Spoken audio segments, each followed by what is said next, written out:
A very good morning to all of you. Doctor Amit academy के platform पे आप सभी का स्वागत है। और केस स्टडीज की इस सीरीज में आज हैं 2017 के कुछ केस स्टडीज की। तो शुरू करते हैं हम हमारी आज की पहली केस स्टडी को। तो जो ये केस स्टडी है हमारी आज की पहली केस स्टडी, ये बात करती है, आप एक ईमानदार और जिम्मेदार लोक सेवक हैं। आप अक्सर निम्नलिखित बातें देखते हैं। एक सामान्य धारणा है कि नैतिक आचरण का पालन करने से व्यक्ति को स्वयं कठिनाइयों का सामना करना पड़ सकता है और परिवार के लिए समस्याएं पैदा हो सकती हैं, जबकि अनुचित प्रथाएं करियर के लक्ष्य तक पहुंचने में मदद कर सकती है। ठीक है, तो ये आप एक ऑफिसर हैं, एक सिविल सर्वेंट हैं, तो आप क्या है अपनी ड्यूटी, अपनी सर्विस के दौरान कुछ ऑब्जर्वेशंस हैं आपकी। अब ये ऑब्जर्वेशन यहाँ इस केस में आपकी नहीं है, ये प्रशासन से जुड़ी ऑब्जर्वेशन है कि आप नैतिकता को, एथिक्स को, सत्यनिष्ठा, इंटीग्रिटी, आपके विवेक, ईमानदारी, ऑनेस्टी, इन जैसी चीजों पे चलते हैं या नहीं चलते हैं। तो लोग इन्हें ही हम नीति में, नैतिक सिद्धांतों में मानते हैं। तो लोग ये मानते हैं, सामान्य धारणा है कि अगर आपने नैतिक आचरण का पालन किया तो आपको कठिनाइयों का सामना करना पड़ेगा और परिवार के लिए समस्याएं पैदा होंगी, जबकि अनुचित प्रथाएं करियर के लक्ष्य तक पहुंचाने में मदद कर सकती हैं। ठीक है, तो पहली चीज तो है ये। एक बार पूरा केस देखते हैं फिर बात करेंगे। जब अनुचित साधनों को अपनाने वाले लोगों की संख्या अधिक होती है तो नैतिक साधनों के प्रति झुकाव रखने वाले एक छोटे अल्पसंख्यक वर्ग से कोई फर्क नहीं पड़ता।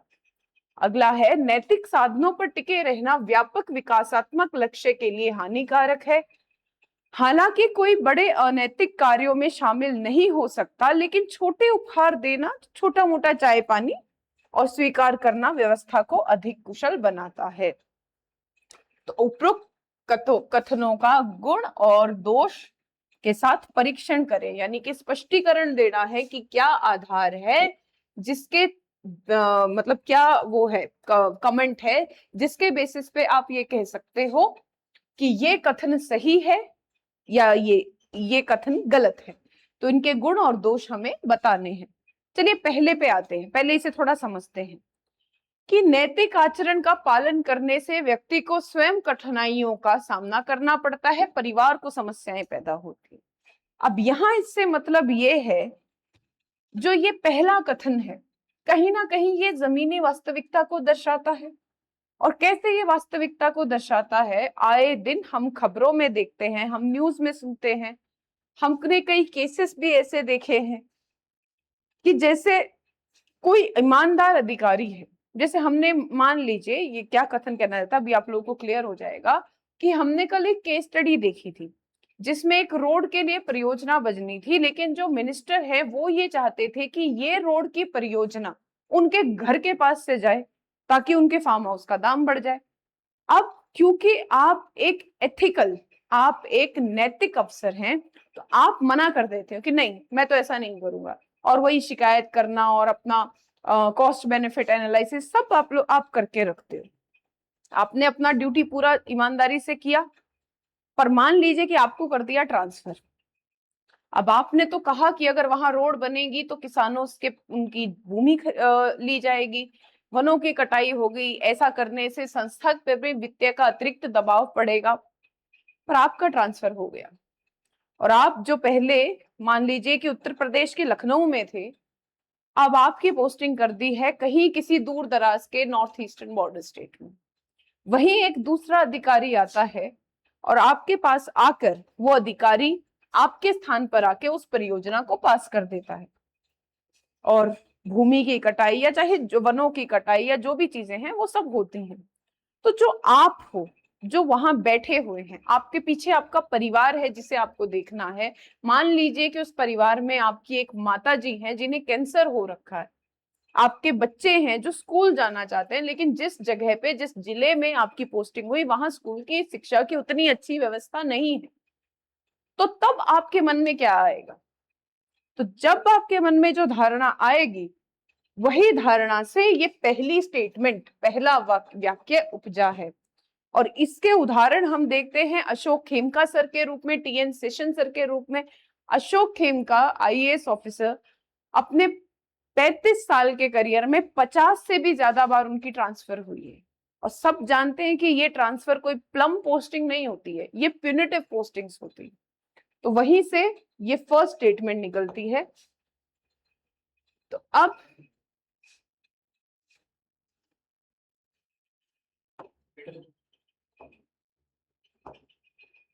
क्या हुआ?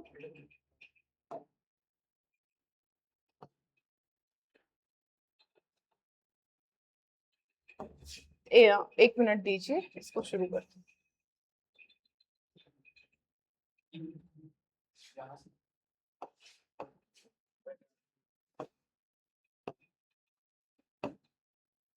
चलिए, तो अब इसको ये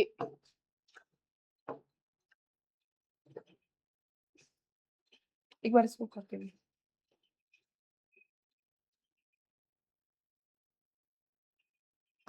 अच्छा ठीक है।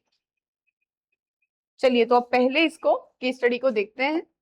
और इसका पहला पॉइंट, अब हमें बताना है कि यहाँ जो पूछा गया है कि अगर आप नैतिक हैं तो आपकी और आपकी जिंदगी पर, आपकी परिवार की जिंदगी पर इसका प्रभाव जो है वो प्रतिकूल पड़ेगा। तो इसका हमें मेरिट और डीमेरिट बतानी है। मतलब कि हमें बताना है कि स्टेटमेंट में कितना वजन है, कितनी मेरिट है, या ये स्टेटमेंट कितनी गलत है। अगर मान लीजिए आपको इस क्वेश्चन के बारे में कोई भी आइडिया नहीं है और आपको इस क्वेश्चन को एक मल्टी पर्पस, मल्टी अप्रोच लेके इसको चलना है, बहु आयामों से मल्टी इसके सेगमेंट्स को देखना है, तो इस क्वेश्चन में हम लोग कैसे अप्रोच कर सकते हैं इस तरीके की चीजों को? आप डायरेक्ट भी लिख सकते हैं और आप ये तरीका भी, सोचने का क्या तरीका हो सकता है कि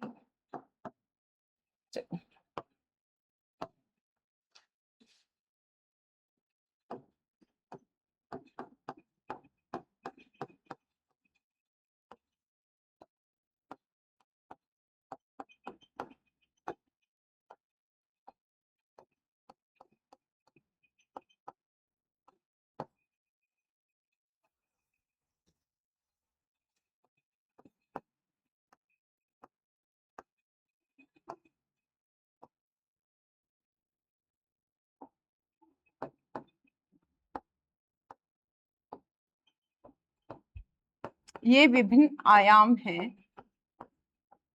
जिन पर इस केस स्टडी के इस क्वेश्चन को सोचा जा सकता है। इसके फर्स्ट ऑप्शन को, कानूनी और व्यक्तिगत, ठीक है।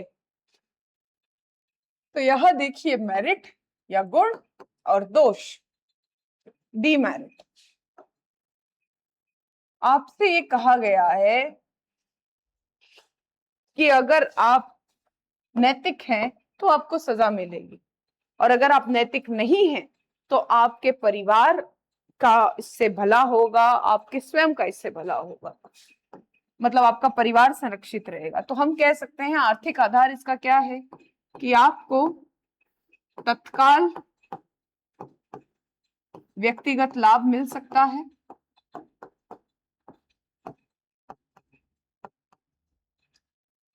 और दूसरा आप ये भी कह सकते हैं कि यह प्रशासन की जमीनी हकीकत को दिखाता है।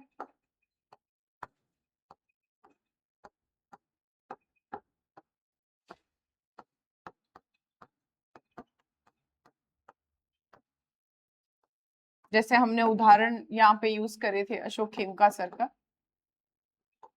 या टीएन सेशन, ठीक है। सामाजिक क्या, कि आपके परिवार की हो सकता है कुछ समय के लिए परिवार का प्रतिष्ठा वो बढ़े क्योंकि उनके पास पैसा अधिक होगा। राजनीतिक क्या हो सकता है कि आपको पॉलिटिकल फेवर्स वो प्राप्त हो, ठीक है, पॉलिटिकल फेवर्स आपको प्राप्त हो, और व्यक्तिगत तौर पे प्लम पोस्टिंग, प्लम पोस्टिंग जानते हैं ना, अच्छी पोस्टिंग हुई और करियर में आगे बढ़ना, अच्छी एआरसी जैसे लाभ मिले। यहाँ प्रशासन में एक और पॉइंट हो सकता है कि क्योंकि आप नैतिक नहीं है तो किसी भी प्रकार के तत्काल टकराव की कमी का अभाव, किसी प्रकार का हमें ज्यादा टकराव देखने को नहीं मिलेगा। तो ये कुछ इसके गुण हो सकते हैं। अब इसके दोष की तरफ आते हैं, डीमेरिट्स की बात करते हैं। प्रशासनिक स्तर पे यह नीति पंगुता, पॉलिसी पैरालिसिस, खतरे को टालने की संस्कृति, रिस्क अवर्जन कल्चर,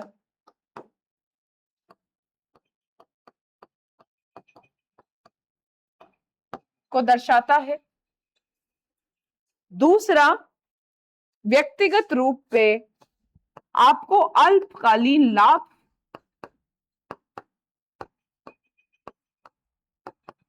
अवश्य मिल सकते हैं, किंतु दीर्घकालीन हानि होती है। और हानि कैसे कि आप पर सीबीआई, इन्फोर्समेंट डायरेक्टर, इसके अलावा प्रिवेंशन ऑफ करप्शन एक्ट 1988 के तहत रेड और इस तरीके की कार्रवाइयां करी जा सकती हैं और जेल भी जाना पड़ सकता है। राजनीतिक रूप से जो प्रशासन का नींव है, राजनीतिक निष्पक्षता, इसका हनन होता है और राजनीतिक निष्पक्षता की जगह हमें प्रशासन का राजनीतिकरण देखने को मिलता है। और क्या हो सकता है, आपके प्रशासन को आर्थिक रूप से हानि हो सकती है। सामाजिक रूप से जब पता चलता है कि आप एक भ्रष्ट अधिकारी हैं तो समाज में आपकी निंदा हो सकती है। और जो इनमें अलाइन नहीं हो रहे, और क्या पॉइंट हो सकते हैं, उनको मैं अलग पेन से लिख दे रही हूं कि यह आपके नीति नैतिक हवास, आपके वर्चू एथिक्स के लॉस की तरफ इशारा करता है। यानी कि आपके वर्चूस जो हैं वो खत्म हो गए हैं। सामाजिक तौर पे यह समाज की पूंजी को हानि पहुंचाना दर्शाता है। ये आपके नैतिक मूल्यों में गिरावट या पतन या विघटन की ओर इशारा करता है। यह संज्ञानात्मक असंगति, कॉग्निटिव डिसोनेंस,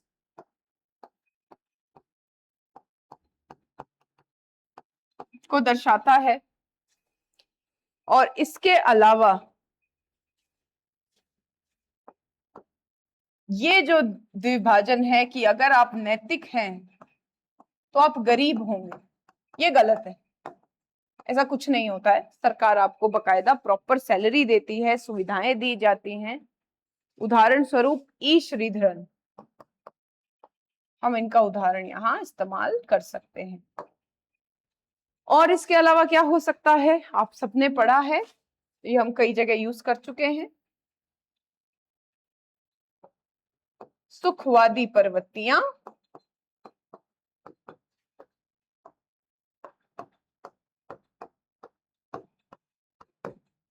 सुखवादी प्रवृत्तियां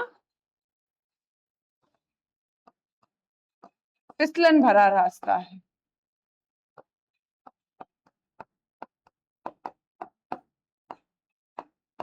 ठीक है, तो ये हो गया हमारा इसका पहला क्वेश्चन। अब इसमें जो मैंने डीमेरिट्स में चीजें बताई हैं वो यहाँ भी यूज हो सकती हैं। अगर कोई एक इस तरीके का क्वेश्चन पूछा गया है जिसमें कि आप एथिक्स जनरली जिसमें आप एथिक्स ना फॉलो करते हो तो उसका क्या रिजल्ट हो सकता है, और एथिक्स को फॉलो करने से आप गरीब होते हो तो इस बात को काटने के लिए आप क्या यूज कर सकते हो, उसे यहाँ भी यूज कर सकते हो, इसे और जगह पे भी ये चीजों को यूज किया जा सकता है। अब अगली स्टेटमेंट हमारी क्या थी? अगली स्टेटमेंट ये थी कि जब अनुचित साधनों को अपनाने वाले लोगों की संख्या अधिक है तो नैतिक साधनों के प्रति झुकाव रखने वाले एक छोटे अल्पसंख्यक वर्ग से कोई फर्क नहीं पड़ता। ठीक है, ये हमारी स्टेटमेंट थी। अब जो हमने एग्जाम्पल लिया वो यहाँ बिल्कुल फिट बैठता है, रोड प्रोजेक्ट वाला, कि अगर एक ने मना कर दिया तो दूसरे हैं काम करने के लिए और आपको आपकी ईमानदारी और सही काम के लिए दंड दिया जा रहा है। चलिए अब इससे हम देखते हैं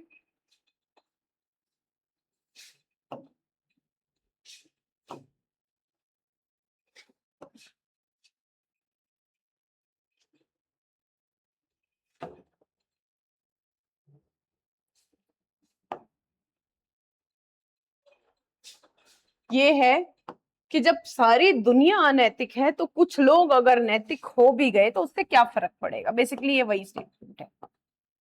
इसकी क्या मेरिट, क्या वास्तविकता इसमें हो सकती है और क्या हम इसकी डीमेरिट देखते हैं।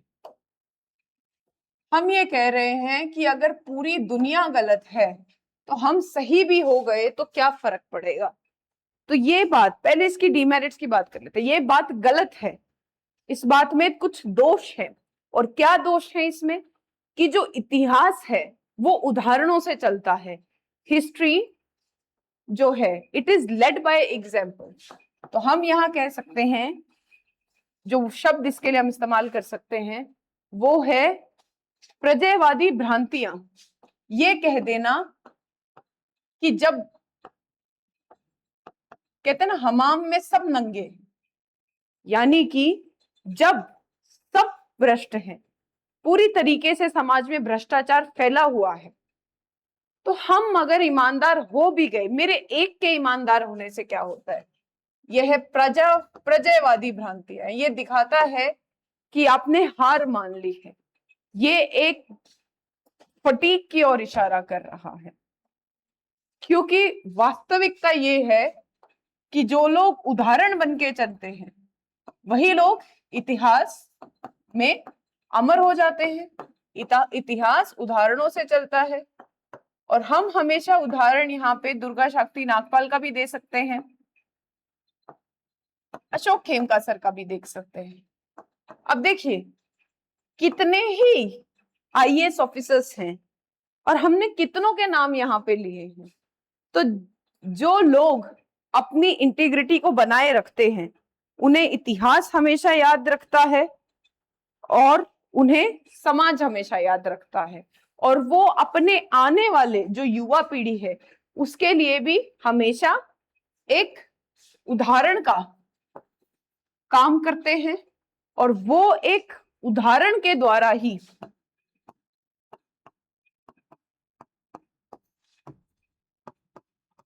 नेतृत्व की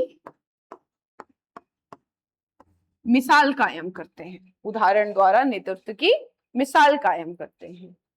तीसरा पॉइंट ये है कि ऑफिस समय पे आ जाना, अपने काम को, अपने कर्तव्य को सही से निभाना, टाइम पे सारी फाइल्स को कंप्लीट कर देना, ये कोई एहसान नहीं है जो कोई भी व्यक्ति किसी पे कर रहा है। ये उनका संवैधानिक कर्तव्य है, ये संवैधानिक नैतिकता है। संवैधानिक कर्तव्य है या संवैधानिक कॉन्स्टिट्यूशनल ड्यूटी है। आपने इसके लिए शपथ ली है, सरकार ने इसके लिए आपको काम पे रखा है, उसके लिए आपको सैलरी दी जाती है, पर्क्स दिए जाते हैं, गाड़ी दी जाती है, रहने को घर दिया जाता है ताकि आप अपना काम अच्छे से कर लें। तो अगर आप अपना काम अच्छे से कर रहे हैं तो ये किसी प्रकार का एहसान नहीं है। और आर्टिकल 51A में बोला गया है कि हमें अपने समाज को बेहतर करने के लिए भ्रष्टाचार से लड़ने की आवश्यकता है। अब इस बात में देखें सच्चाई कितनी है, जो ये हमने समस्या देखी इसकी सच्चाई कितनी है। तो हम ये बात जानते हैं, यहाँ पे इसे समझ सकते हैं, सामूहिक कार्यवाही समस्या।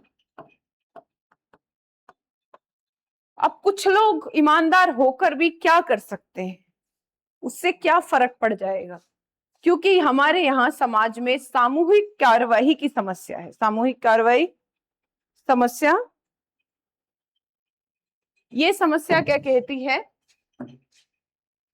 कि अगर सब भ्रष्ट हैं, पूरा सिस्टम भ्रष्ट है, अगर सभी भ्रष्ट हैं,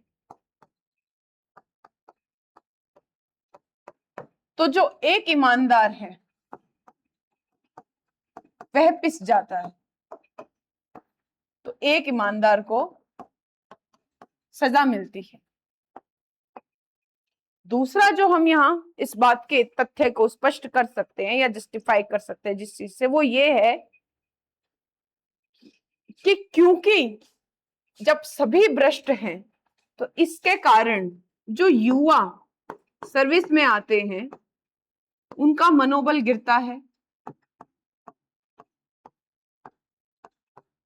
और उनका मनोबल गिरने की वजह से हमें मनोबल गिरता है, मनोबल गिरने का जोखिम रहता है नीति पंगुता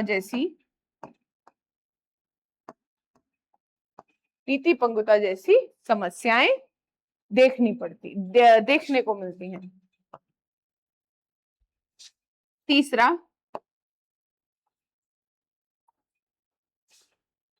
व्यवस्थागत षड्यंत्र का तर्क, सिस्टमेटिक रोट आर्ग्यूमेंट।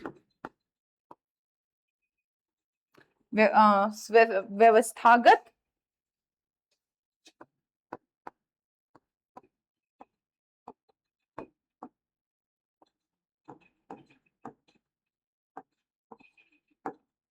षड्यंत्र तर्क। अब इस तर्क के अनुसार हम क्या कह सकते हैं कि जो भ्रष्टाचार है यह एक प्रशासनिक समस्या नहीं है। भ्रष्टाचार की जड़ें हमारे समाज से हैं। कहा जाता है कि जैसा राजा वैसी प्रजा, पर नीति शास्त्र में और हमारे आज के प्रशासन में ये कहना गलत नहीं होगा कि जैसी प्रजा वैसा राजा। आप जैसे स्वयं होते हो वैसे ही आपके अधिकारी होते हैं। तो क्योंकि समाज में भ्रष्टाचार समाज के अंदर तक घुसा हुआ है और हमारे कहते हैं ना कि कल्चर में, हमारी संस्कृति में बहुत हद तक एक्सेप्टेड है, तो आपको ये लगता है कि अगर आप बदल भी गए तो उससे फर्क नहीं पड़ेगा। तो इसीलिए आवश्यकता आपको बदलने की नहीं है, आवश्यकता है कि राजनीति में और समाज में बदलाव लाए जाए।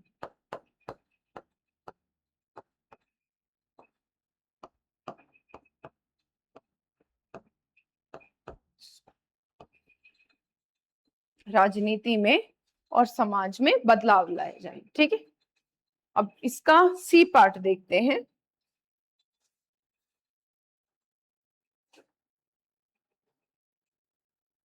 नैतिक साधनों पर टिके रहना व्यापक विकासात्मक लक्ष्यों के लिए हानिकारक है। यानी कि अगर आप नैतिक हैं, आप नियमों की पालना करते हैं, आप पारदर्शिता जवाबदेही सुनिश्चित करते हैं, तो ऐसा करने से जो विकासात्मक प्रोजेक्ट है यानी जो डेवलपमेंट प्रोजेक्ट है उनमें डिले हो जाता है। यानी कि जो काम है वो केवल नियमों और टेक्निकल चीजों में फंस के रह जाता है, समय पे काम पूरा नहीं हो पाता। इसलिए हमें थोड़ा नियमों से इतर जाकर भी चलना चाहिए, बहुत ज्यादा नैतिकता नहीं चिल्लाना चाहिए, ऐसा कुछ इसमें कहा जा रहा है।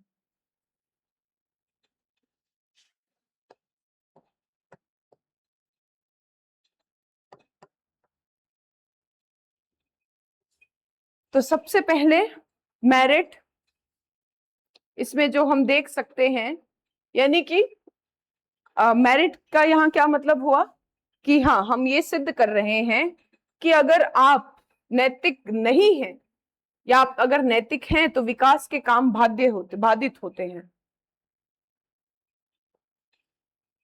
तो कैसे बाधित होते हैं, क्या इसके फेवर में आर्गुमेंट दिया जा सकता है? तो यहां हम एक गति का तर्क दे सकते हैं।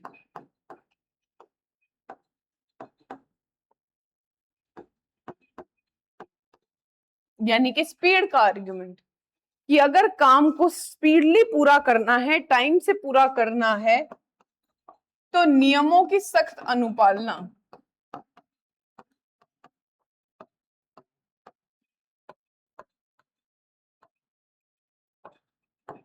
unnecessarily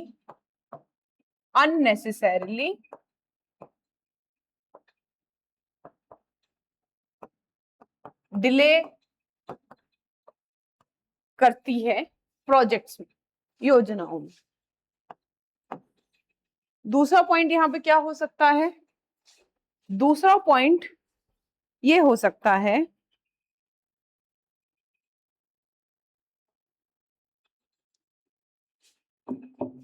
दूसरा पॉइंट यहां पे ये हो सकता है कि आप कह सकते हैं कि व्यवहारवाद बनाम आदर्शवाद,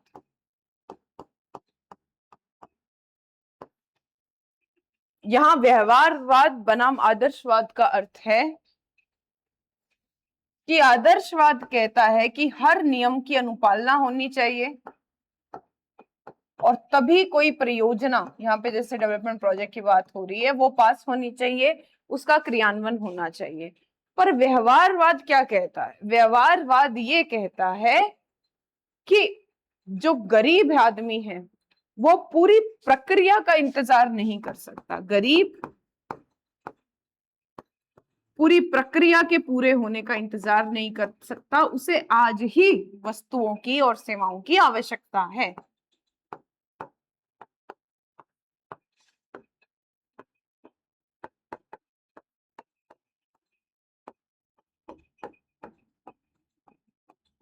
ठीक है, और यहां क्या तर्क दिया जा सकता है? और जो यहां तर्क दिया जा सकता है वो ये कहा जा सकता है कि जनरली जो लोग हैं वो परिवर्तन का विरोध करते हैं।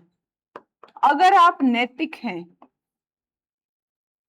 और तो आप जिस तरीके के परिवर्तन लाना चाहते हैं उसका लोग विरोध करेंगे, और ये विरोध बिना वजह विलंब का कारण बन सकता है।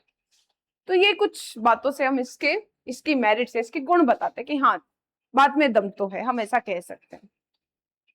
किंतु अवगुण या हानि जो यहाँ पे हम कह सकते हैं, तो सबसे पहली बात, एथिक्स का मतलब डिले होता है, ये कहना या ये सोचना ही अपने आप में एक मिथ्या है, एक फॉल्स ट्रेड ऑफ है, एक मिथ्या समझौता है। आप अगर नैतिक हैं तो आपके काम में विलंब होगा, ऐसा कुछ नहीं होता है। अगर आप नैतिक हैं तो इसका मतलब आपने अपने कार्य में पारदर्शिता सुनिश्चित की है, आप नैतिक हैं तो आपके कार्य में जवाबदेही आपने सुनिश्चित की है, काम को सही ढंग से किया गया है, काम को लोगों की भलाई के लिए किया गया है, और जिस तरीके से वह होना चाहिए था, हर एक पहलू को ध्यान में रखकर कल्याण की भावना से उसे करने के लिए सुनिश्चित किया गया है। ठीक है, तो एक चीज तो ये। दूसरा, गुणवत्ता का पतन। क्योंकि हम नैतिक नहीं हैं और इसी वजह से हमें एक साठगांठ, एक नेक्सस देखने को मिलता है पॉलिटिक्स के बीच में, ब्यूरोक्रेसी के बीच में। जो कॉन्ट्रैक्टर या वर्कर काम कर रहे हैं इन वर्कर नहीं, माफ कीजिएगा, जो कॉन्ट्रैक्टर ये प्रोजेक्ट्स लेते हैं डेवलपमेंट, उनके बीच में। और हमें देखने को मिलता है कि कैसे एक खराब गुणवत्ता की सामग्री इस्तेमाल होती है, कैसे जो भी मतलब ऑफिशियल्स हैं वो क्लियरेंस दे देते हैं और कई चीजों को अनदेखा कर देते हैं। जो सेफ्टी में जो चूक होती है उसे अनदेखा कर दिया जाता है और उसी का परिणाम स्वरूप है मोरबी ब्रिज जैसी घटनाएं। उसी का परिणाम स्वरूप है जो बिहार में एक साथ 7 पुल ढह गए थे। ठीक है, तो ये इसमें एक तर्क दी जाती है। तीसरा हम बात कर सकते हैं कि हम विकास, कहते हैं विकास की परियोजनाएं, तो विकास से आप समझते ही क्या है, विकास की क्या परिभाषा है। तो यहाँ पे हम बात कर सकते हैं अमर्त्य सेन की। अमर्त्य सेन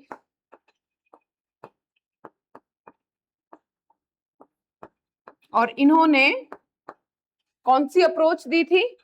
अमर्त्य सेन जिन्होंने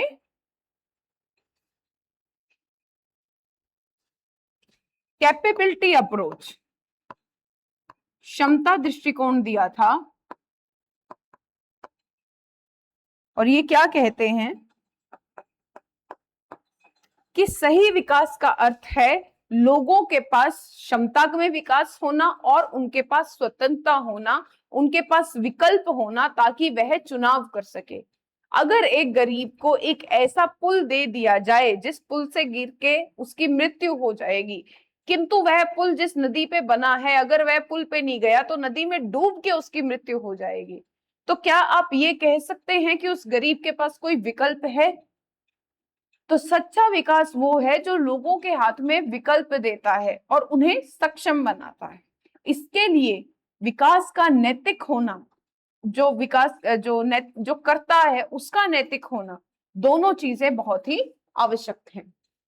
तो ये हो गया हमारा सी पार्ट। अब देखते हैं इस क्वेश्चन का अगला क्या भाग है। हालांकि कोई बड़े अनैतिक कार्यों में शामिल नहीं हो सकते हो, लेकिन छोटे उपहार देना और स्वीकार करना व्यवस्था को अधिक कुशल बनाता है। तो ये दूसरा है, इसको देख लेते हैं, पार्ट डी। अब इसके गुण एवं दोष, उनके बारे में देख लेते हैं, उन पर चर्चा कर लेते हैं। तो अब इसमें गुण क्या है? जो इसमें पहले गुण है वो ये है कि अगर आप छोटे बहुत मोटे गिफ्ट लेते हो, देते हो, तो आपके संबंध बढ़ते हैं, आपके लाइजन बढ़ते हैं, आपका आपस में आईएएस आईपीएस हुए और ये इस ग्रुप में आपस में लोगों का मिलना जुलना बढ़ता है। दूसरा, आप बहाना, मतलब किस तरीके से कि छोटे मोटे गिफ्ट तो चलते हैं, तो हम इसे एक सांस्कृतिक बहाने के रूप से भी इस्तेमाल करते हैं। जानते हैं क्लर्क से काम कराना हो तो चाय पानी देनी होती है, तो ये इसके अनुसार भाई जो गरीब है जिसको वैसे तनख्वाह कम है, उसका काम नहीं चल रहा है, तो अगर उसे थोड़ा बहुत चाय पानी दे भी दिया गया तो हमारी संस्कृति में उसे बड़े आराम से एक्सेप्ट कर लिया जाता है कि ठीक है चाय पानी तो देना ही पड़ेगा। तीसरा जो पॉइंट यहाँ पे है ये हो सकता है कि जो नौकरशाही की प्रक्रियाएं हैं, कई बार यह देखा गया है कि आपस में गिफ्ट वगैरह लेने से नौकरशाही की प्रक्रियाएं बड़ी सुगम हो जाती हैं। यानी कि मान लीजिए कि आपकी एक फाइल एनवायरमेंट सेक्रेटरी के पास पड़ी हुई है क्लियरेंस के लिए और एनवायरमेंट सेक्रेटरी की उस पर नजर नहीं पड़ी और आपके विभाग से एक फाइल भेजी गई है क्योंकि आपके विभाग ने एक कंपनी को सेटअप करने के लिए उसे कुछ टेंडर दिया है। अब क्योंकि 10 दिन हो गए वहां से जवाब नहीं आ रहा, तो आप अगले दिन एनवायरमेंट सेक्रेटरी को फोन करते हैं और उन्हें कहते हैं याद है मैंने पिछली दिवाली पे काजू कतली खिलाई थी, काजू कतली तो बड़ी स्वाद थी, पर तुमने बदले में जो है मुझे कोई काजू कतली नहीं दी, ऐसा करो काजू कतली तो रहने दो, बस मेरी फाइल क्लियर कर दो। तो क्या ये अपने आप में भ्रष्टाचार नहीं है? आपने खुद के अपने काम करने के लिए गिफ्ट्स लेना, गिफ्ट्स देना, ये भी गलत है। तो यहां हम वही स्टेटमेंट यूज कर सकते हैं हिडोनिस्टिक सुखवादी रास्ता क्या है? फिसलन भरी ढलान है। कब ये छोटे मोटे गिफ्ट जो हैं वो पॉलिटिकल फेवर्स में बदल जाए पता नहीं चलता। दूसरा पॉइंट यहाँ पे जो आता है वो ये है, एक सेकंड रुकिएगा।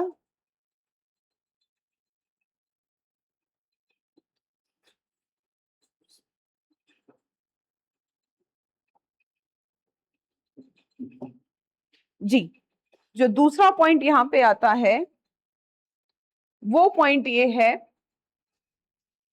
कि इस तरीके से किसी भी व्यक्ति को केवल अपना काम करने के लिए, और जो काम करना उसका कर्तव्य है, जो उसकी ड्यूटी है, उसे पैसे देना, उसे किसी तरीके का अनुचित लाभ देना, यह भ्रष्टाचार को बढ़ावा दे जाता है। ठीक है, और यह गैर कानूनी भी है, और इसलिए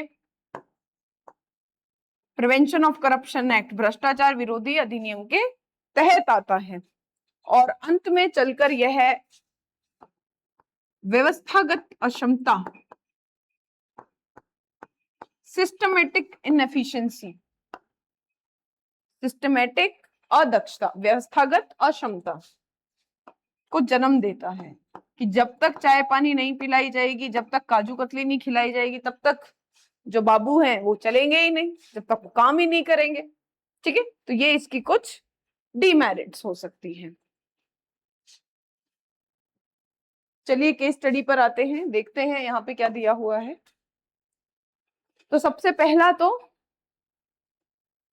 सामान्य धारणा नैतिक आचरण वाले में कि तत्काल व्यक्तिगत लाभ, संघर्षों से बचना, पारिवारिक स्थिरता, ये हमने देख लिया। लेकिन डीमेरिट की जो लॉन्ग टर्म परिणाम है इसके, वो सत्यनिष्ठा और प्रतिष्ठा को नुकसान जैसे इसके हो सकते हैं। विश्वास का शरण होना, यानी कि व्यवस्था में विश्वास कमजोर हो जाता है, और एक नकारात्मक, एक नेगेटिव वर्क कल्चर, नकारात्मक कार्य संस्कृति यहाँ पे पनपती हुई दिखाई देती है। अनैतिक प्रथाएं अक्सर अवैध होती हैं और इनके कानूनी परिणामों की ओर ले जा सकती है, यानी कि आप पे किसी भी प्रकार की कानूनी कार्यवाही जैसे पीसीए के तहत या बीएनएस के तहत की जा सकती है। जब अनुचित साधनों को अपनाने वाले लोगों की संख्या, तो सामूहिक प्रभाव, उदाहरण, ठीक है, नैतिक शरण, ये सब पॉइंट्स हमने डिस्कस कर लिए हैं।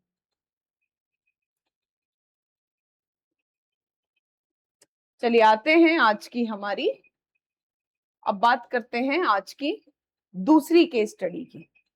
ठीक है,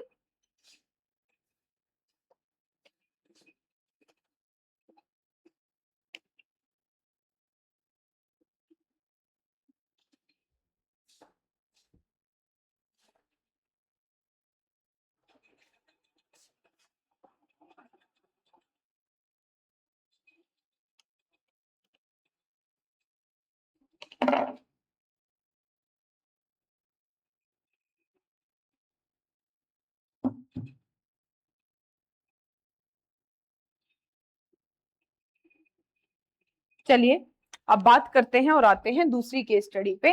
आप एक आईएएस अधिकारी बनने की आकांक्षा रखते हैं और आपने विभिन्न चरणों को पार कर लिया है।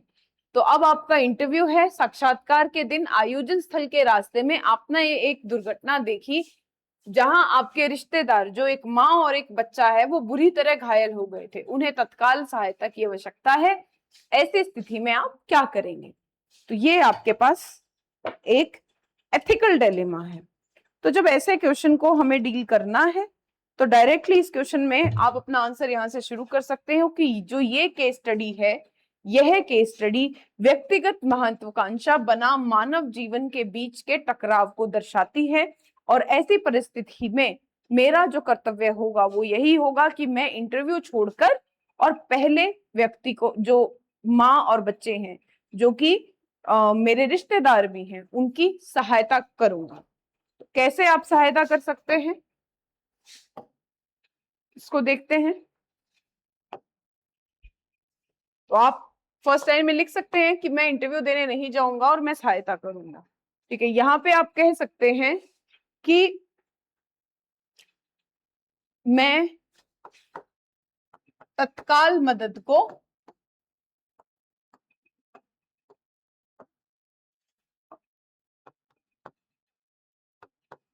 प्राथमिकता दूंगा।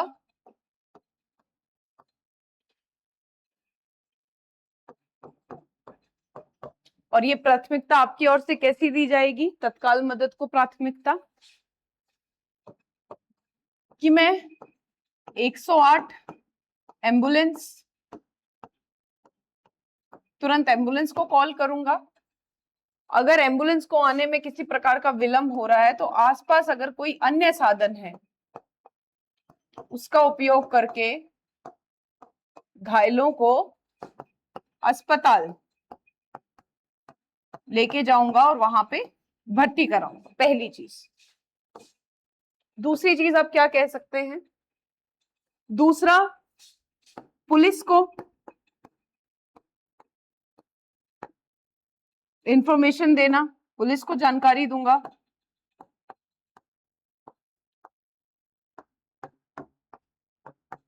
और अस्पताल में मां और बच्चे की स्थिति के सुधार के लिए जो भी आवश्यक कार्य होगा मैं वही करूंगा, और इसलिए मैं वहां पे अस्पताल में रुक जाऊंगा।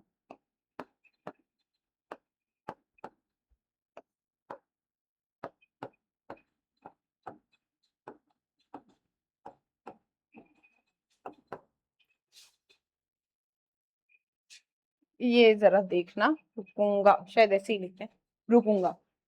और साथ में क्या किया जा सकता? अच्छा ठीक है, एक पॉइंट मैं यहाँ पे मिस कर गई थी। जब मैंने बताया कि आप प्रॉब्लम स्टेटमेंट इसके लिखेंगे तो आप प्रॉब्लम स्टेटमेंट में लिखेंगे कि यह केस स्टडी यह व्यक्तिगत लाभ बनाम मानवता के बीच के द्वंद्व को दर्शाती है। और यहाँ पर आप तीन चीजें लिख सकते हो कि यहाँ पर मैं करुणा, वस्तुनिष्ठा व विवेक का उपयोग कर, ये तीनों मतलब आप मेंशन कर सकते हो। विवेक का उपयोग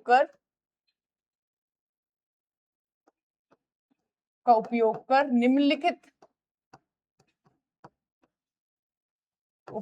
निम्नलिखित कार्य करूंगा। और यही कि तत्काल मदद करना को प्राथमिकता देना। जहां तत्काल मदद करना यह दर्शाता है कि आप में करुणा है, वहीं आपके वस्तुनिष्ठा और विवेक का पता कैसे लगता है? आपके दूसरे स्टेप से।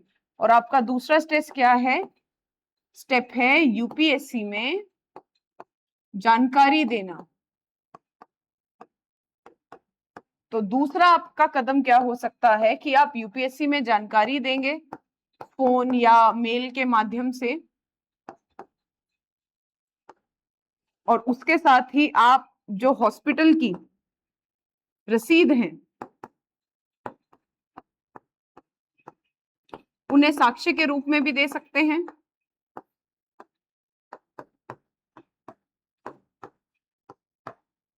उन्हें साक्ष्य के रूप में आप प्रस्तुत कर सकते हैं और आप विनती कर सकते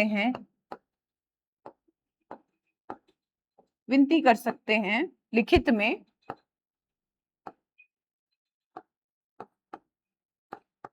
कि आपका जो इंटरव्यू है उसका पुनः निर्धारण कर दिया जाए, कि आपके इंटरव्यू का रीशेड्यूलिंग या पुनः निर्धारण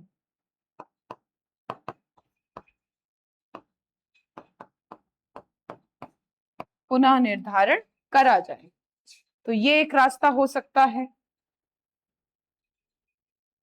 तो पहला मतलब आपका कोर्स ऑफ एक्शन क्या रहेगा कि आप मदद को प्राथमिकता देंगे और यूपीएससी में जानकारी देंगे।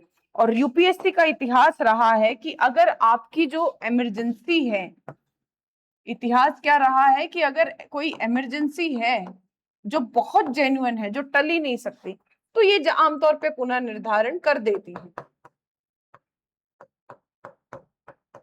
तो आप मान के चलिए कि आपका इंटरव्यू भी बच जाएगा और जो आपके रिश्तेदार हैं उनकी भी मदद हो जाएगी। अब यहाँ अगर यूपीएससी नहीं मानती है तो क्या होगा आपका कोर्स ऑफ एक्शन? तो मेरा कोर्स ऑफ एक्शन यही होगा कि पहले मैं ये सुनिश्चित करूंगा कि जो वो माता और बच्चे हैं उनको पर्याप्त रूप से स्वास्थ्य सुविधाएं उपलब्ध हो गई है और उनकी कंडीशन ठीक है, और मैं फिर से मेहनत करूंगा और मेहनत करके दोबारा इंटरव्यू दूंगा और इस बार इस परीक्षा को पार कर लूंगा, इस परीक्षा में सफल हो जाऊंगा। अब ये तो था आपका कोर्स ऑफ एक्शन। अब इसको स्पष्ट करना, इसकी जस्टिफिकेशन देनी है। सिंपल है जस्टिफिकेशन, आप किसी भी बेसिस पे, आप जानते हो, आप मानवतावाद के आधार पे, आप गांधीवाद के आधार पे, आप उपयोगितावाद के आधार पे इसका जस्टिफिकेशन दे सकते हो।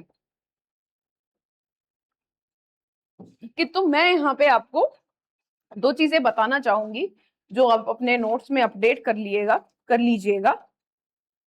तो पहला है परमानंद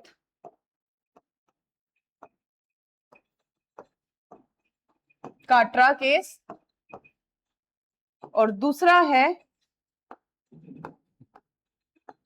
अच्छे गुड स्मार्टियन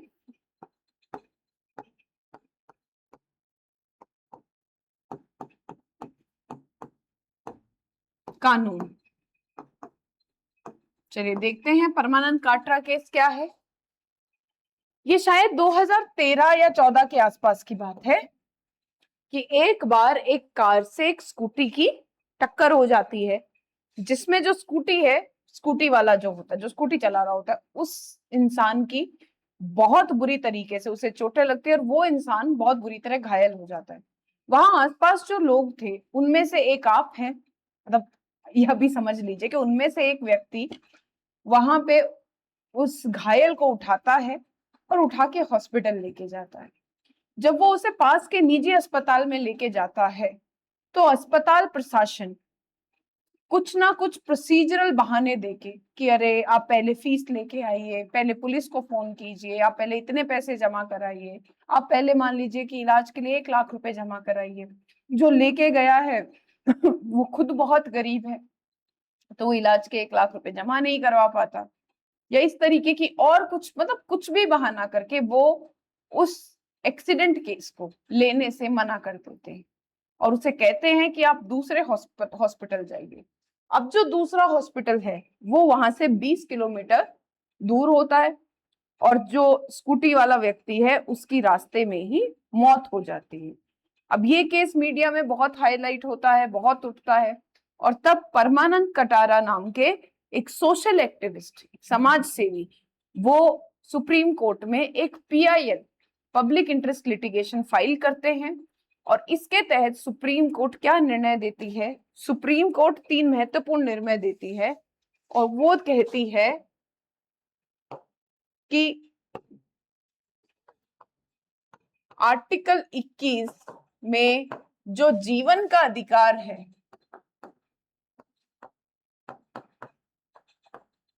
आर्टिकल 21 जीवन के अधिकार में क्या शामिल है? आपातकालीन चिकित्सा सहायता, इमरजेंसी मेडिकल सर्विसेज या असिस्टेंस, आपातकालीन चिकित्सा सहायता का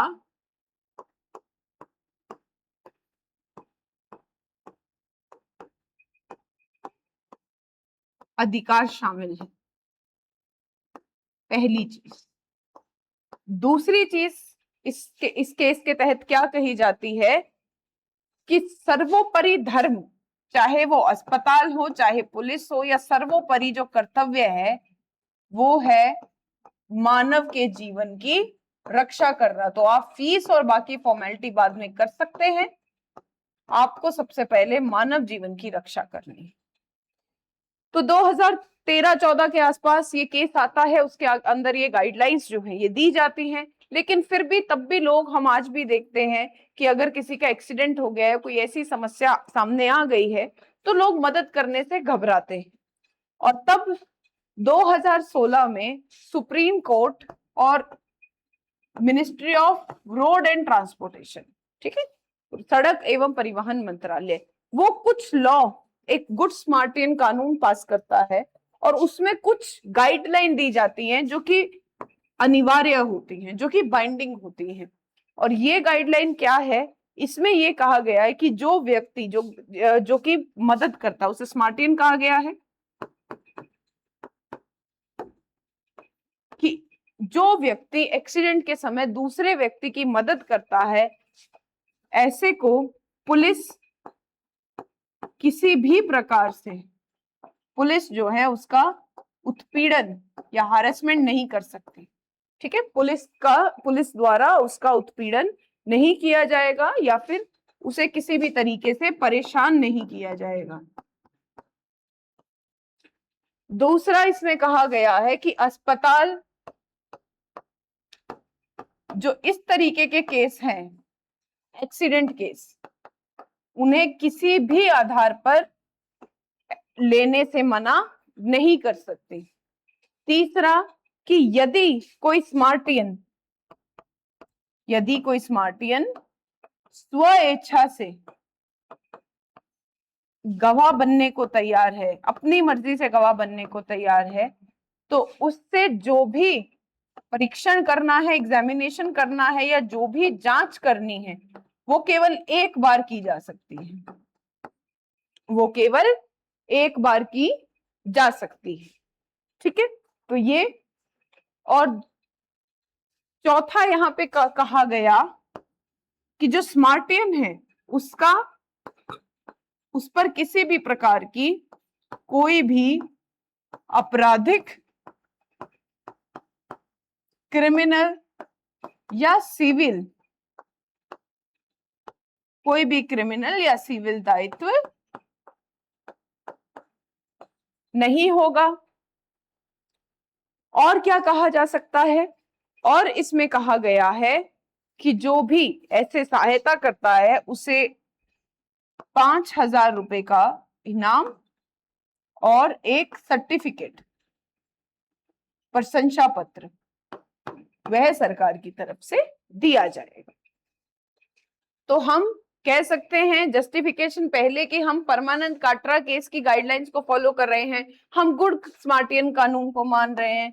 तीसरा ये कहा जा सकता है कि मैं गांधीवाद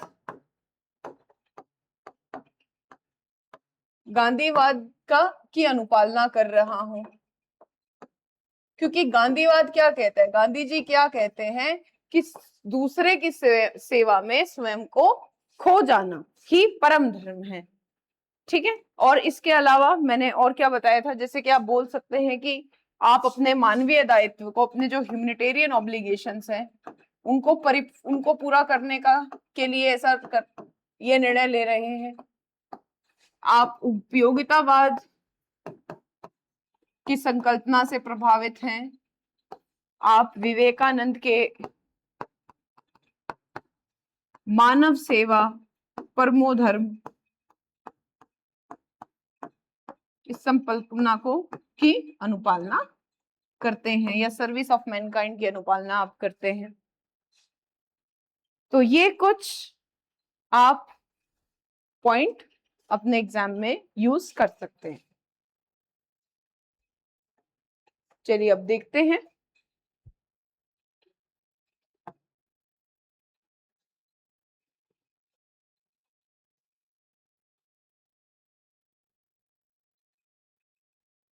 तो यहाँ पे क्या लिखा है वो एक बार देख लेते हैं कि मैं तत्काल सहायता को प्राथमिकता दूंगा, यानी कि स्थिति की गंभीरता और तत्काल चिकित्सा सहायता की आवश्यकता को देखते हुए प्राथमिक जिम्मेदारी घायल रिश्तेदारों की भलाई और सुरक्षा सुनिश्चित करना होगी।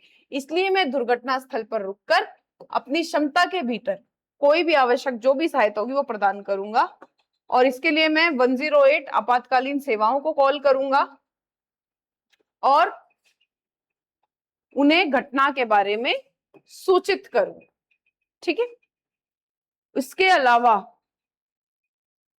एक बार जब रिश्तेदारों को आवश्यक चिकित्सा सहायता मिल जाए, मैं साक्षात्कार पैनल को उन अप्रत्याशित परिस्थितियों के बारे में सूचित करूंगा जिन्होंने मुझे समय पर साक्षात्कार स्थल पहुंचने से रोक दिया, और मैं उन्हें घटना का विस्तृत विवरण भी प्रदान करूंगा। औचित्य मानवीय दायित्व है, मैंने बता दिया। मूल मूल्य को, अब एक आईएएस अधिकारी के एक सिविल सेवाओं के मूल मूल्य क्या है, जन सेवा, सहानुभूति और व्यक्ति एवं समाज के लिए कल्याण के प्रति प्रतिबद्धता। तो आप इन मूल्यों को अपनाएंगे। संकट प्रबंधन, यह आपके संकट प्रबंधन कौशल को भी दर्शाता है और आप साक्षात्कार पैनल को पूरी ईमानदारी और पारदर्शिता के साथ स्थिति बताएंगे जो सत्यनिष्ठा, नैतिक आचरण और सिविल सेवा में अपेक्षित मूल्य जैसा मूल्य है। ठीक है, तो ये हो गया आपका आज का दूसरा केस स्टडी। अब आते हैं हमारी आज की तीसरी केस स्टडी पे।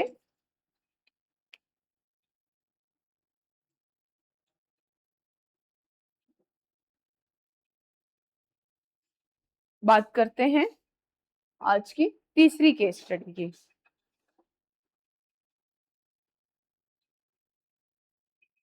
चलिए,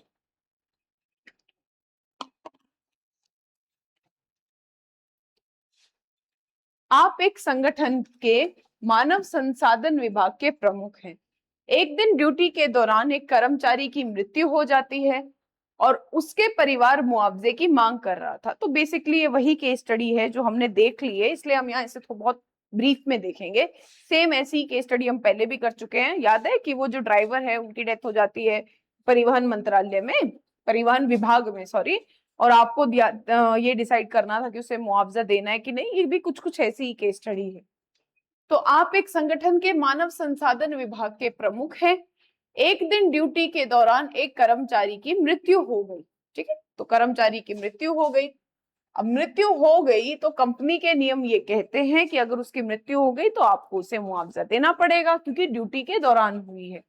तो उसी वजह से उसका परिवार मुआवजे की मांग कर रहा है। हालांकि कंपनी ने मुआवजे से इनकार कर दिया, क्योंकि जांच में यह बात सामने आई कि दुर्घटना के समय वह नशे में था। कंपनी के कर्मचारी मृतक के परिवार के लिए मुआवजे की मांग को लेकर हड़ताल पर चले गए हैं। तो प्रबंधन बोर्ड के अध्यक्ष ने आपसे सिफारिश मांगी है। उन्होंने आपसे ये पूछा है कि ऐसे में क्या हमें करना चाहिए। ठीक है, तो प्रत्येक सिफारिश के गुण और दोषों पर चर्चा कीजिए। तो सबसे पहली जो आप यहाँ पे सिफारिश दे सकते हैं, इसको पहले ब्रीफली मैं आपको बता देती हूँ कि सबसे पहले तो पूरी घटना है उसका एक गहन, एक व्यापक असेसमेंट करना। ठीक है, एक कॉम्प्रिहेंसिव असेसमेंट। आप व्यापक समीक्षा करेंगे। व्यापक समीक्षा करने के बाद आप किसी लीगल असिस्टेंस आप लेंगे, आप किसी कानूनी विशेषज्ञ से। अच्छा, यहाँ व्यापक समीक्षा किस चीज की जाएगी? व्यापक समीक्षा की जाएगी कि कंपनी का, मतलब कि जो घटना है उससे जुड़े तथ्य क्या थे, घटना से जुड़े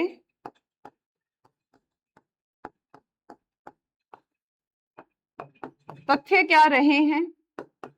और दूसरा समीक्षा की जाएगी कि जो मृत्यु हुई है, जो एक्सीडेंट हुआ है,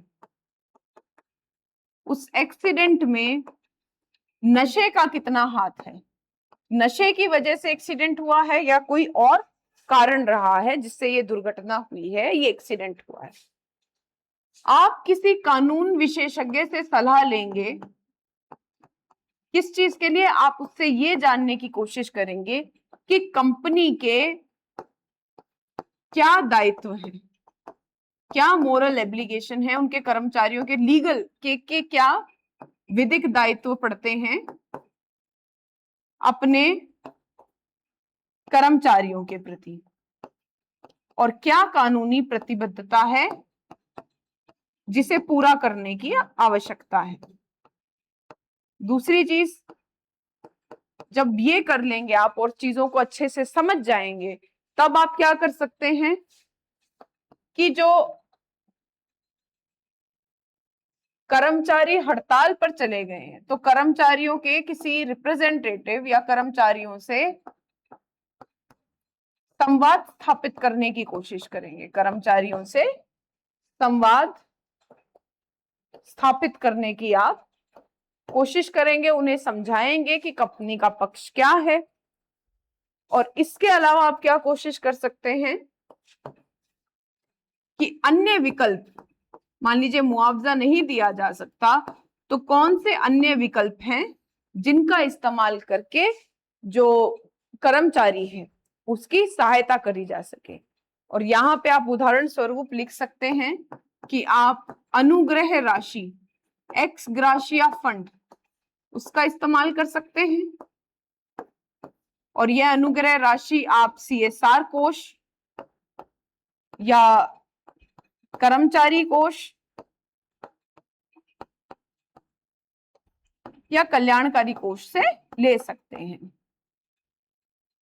इसके अलावा आप मानवता के आधार पे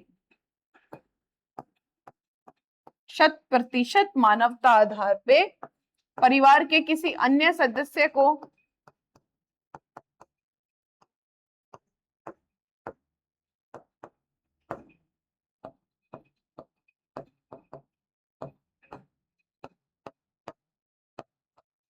कंपनी में नौकरी दिलवा सकते हैं या कंपनी की तरफ से किसी सदस्य की जो बच्चे हैं उनकी शिक्षा जो है उसका खर्च वहन करने के लिए हामी भर सकते हैं। शिक्षा का खर्च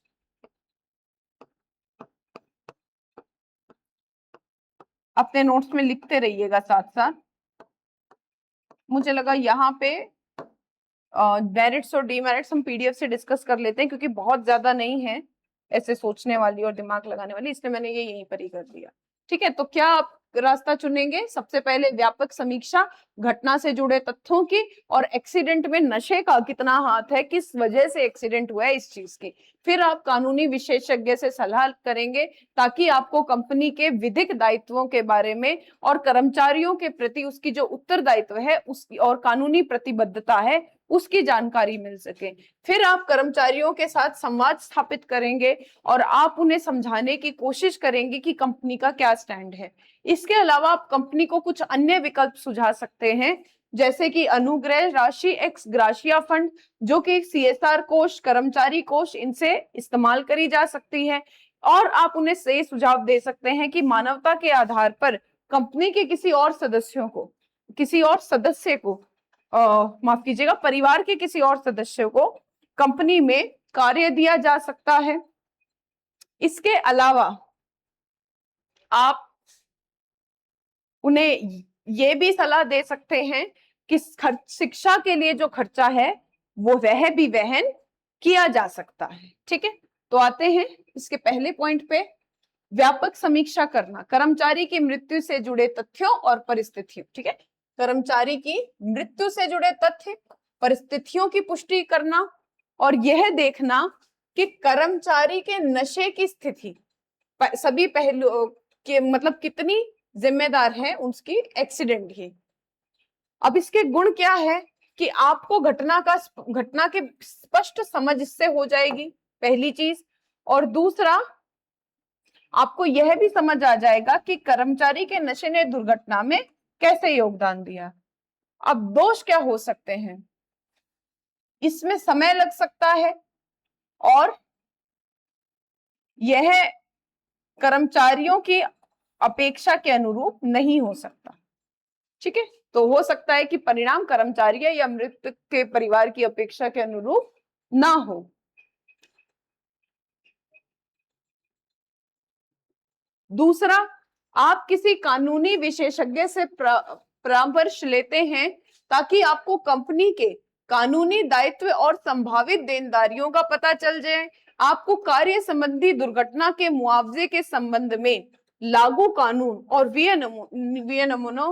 विनियमों की अनुपालना सुनिश्चित करनी है। तो यहाँ ये कहा गया है, जो हमने सेकंड पॉइंट किया, कि आप इसी कानून के विशेषज्ञ से बात करेंगे। सब वही बातें हैं ऑलरेडी मैं डिस्कस कर चुकी हूं, ताकि कंपनी के दायित्व, उसकी प्रतिबद्धताएं, उसकी जो मतलब संभावित पोटेंशियल लाइबिलिटीज हैं, संभावित देनदारियां हैं, उनका पता चल सके। कार्य संबंधी दुर्घटनाओं के मुआवजे के संबंध में लागू कानूनों और विनियमों का अनुपालन आप सुनिश्चित करेंगे। कि एक्सीडेंट केस या कंपेंसेशन के जो भी केस हैं उसके लिए जो भी रूल्स और रेगुलेशन हैं, आप ये इंश्योर करेंगे कि वो रूल्स और रेगुलेशन सही से फॉलो किए जा रहे हैं। अब इसके गुण या मेरिट क्या हो सकते हैं कि कंपनी मुआवजे की पात्रता निर्धारित करने में उचित कानूनी ढांचे का पालन कर रही है, ये चीज सुनिश्चित करती है। और कंपनी को संभावित कानूनी परिणामों से, यानी कि अगर वह मुआवजा नहीं देती है तो उसकी क्या लीगल लाइबिलिटीज आ सकती हैं, उससे बचने में मदद करती है। पर इसके डीमेरिट्स क्या हो सकते हैं कि सलाह के परिणाम स्वरूप नशे के आधार पर मुआवजे से इनकार करने की सिफारिश हो सकती है, जिससे कर्मचारियों के बीच और अधिक असंतोष बढ़ सकता है। और दूसरा, दयालु या कंपैशन वाली जो चीज है उस पर विचार किए बिना कानूनी दायित्वों का कड़ी से पालन करने में कंपनी की प्रतिष्ठा और कर्मचारियों के मनोबल को नुकसान हो सकता है। अर्थात ये है कि आप केवल अगर कानून और रूल्स एंड रेगुलेशन नियमों को देखते हैं, उनका सख्ती से पालन करते हैं और आप कर्मचारियों जो हैं उनके करुणा का भाव नहीं रखते, तो कंपनी की जो रेपुटेशन है वो खराब हो सकती है और दीर्घ काल तक कर्मचारियों के मनोबल को इससे हानि पहुंच सकती है और वो डिमोरलाइज हो सकते हैं और इससे उनका कंपनी की जो प्रतिष्ठा है और लॉन्ग टर्म में जो से लाभ हो सकता है वो लाभ में भी कमी आ सकती है। कर्मचारी हो सकता है सहयोग करना ही बंद कर दे कंपनी के साथ। कर्मचारी प्रतिनिधियों के साथ संवाद, इसके गुण क्या होंगे कि संवाद में शामिल होना कर्मचारियों की चिंताओं को दूर करने और पारस्परिक रूप से लाभकारी समाधान खोजने की इच्छा को दर्शाता है। किसकी? कंपनी, यानी कि कंपनी चाहती है कि कर्मचारियों की चिंताएं दूर हो सके और कर्मचारी को संबंध बनाए रखने के लिए और जो भी ये समस्या है इसके शांतिपूर्ण माध्यम से निवारण के लिए ऐसा करना आवश्यक हो जाता है।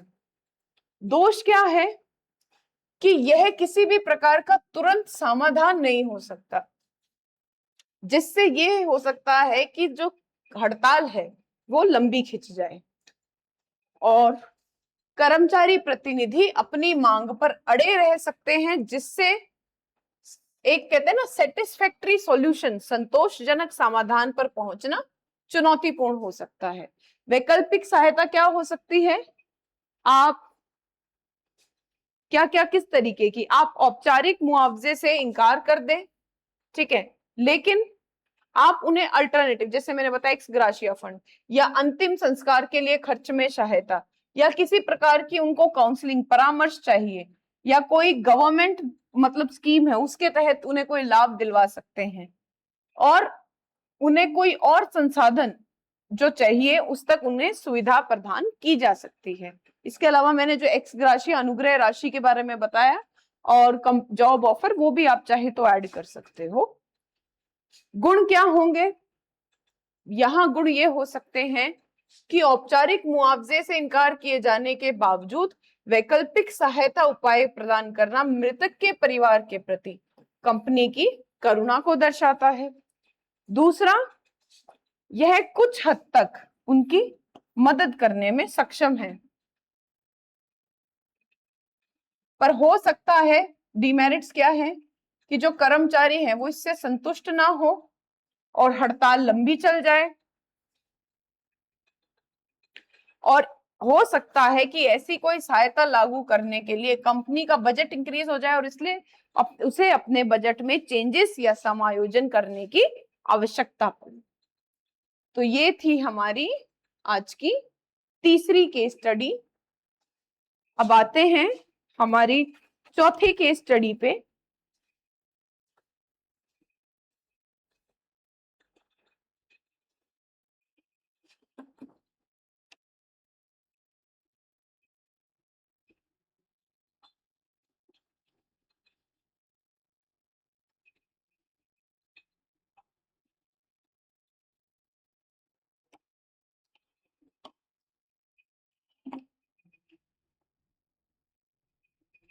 चलिए तो बात करते हैं हमारी चौथी केस स्टडी की।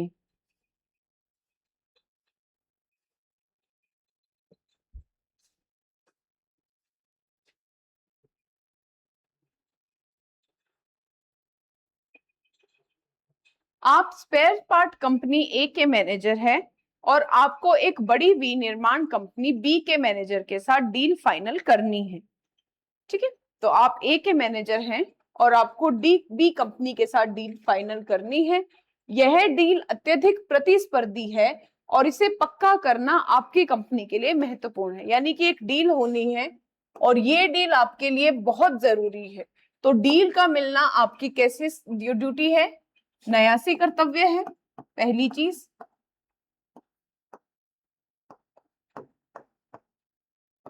यह कैसा कर्तव्य है, यह है आपके लिए एक न्यासी कर्तव्य है। दूसरा, डील पर चर्चा डिनर के दौरान होती है और इसके बाद कंपनी बी का जो मैनेजर है वो आपसे कहता है कि वह होटल आपको अपनी गाड़ी से, कार से छोड़ देगा। होटल के रास्ते में वह एक मोटरसाइकिल को टक्कर मार देता है, एक्सीडेंट हो जाता है। 2017 में एक्सीडेंट केस पे 2 थी केस स्टडी। चलिए, वह एक मोटरसाइकिल को टक्कर मार देता है जिससे मोटरसाइकिल चालक बुरी तरह घायल हो जाता है। आप जानते हैं कि मैनेजर तेज गाड़ी चला रहा था, तो मतलब आपको पता है कि मैनेजर की गलती है, उसके ओवर स्पीडिंग करी थी जिसकी वजह से उसने नियंत्रण खो दिया।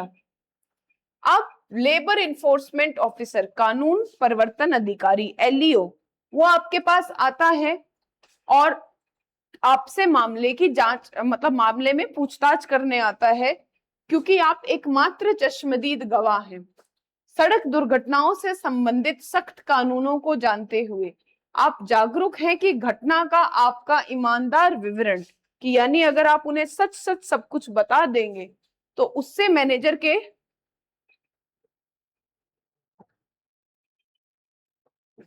आपका ईमानदार विवरण मैनेजर के खिलाफ मुकदमा चलाने का कारण बनेगा और परिणाम स्वरूप डील के खतरे में पड़ने की संभावना है।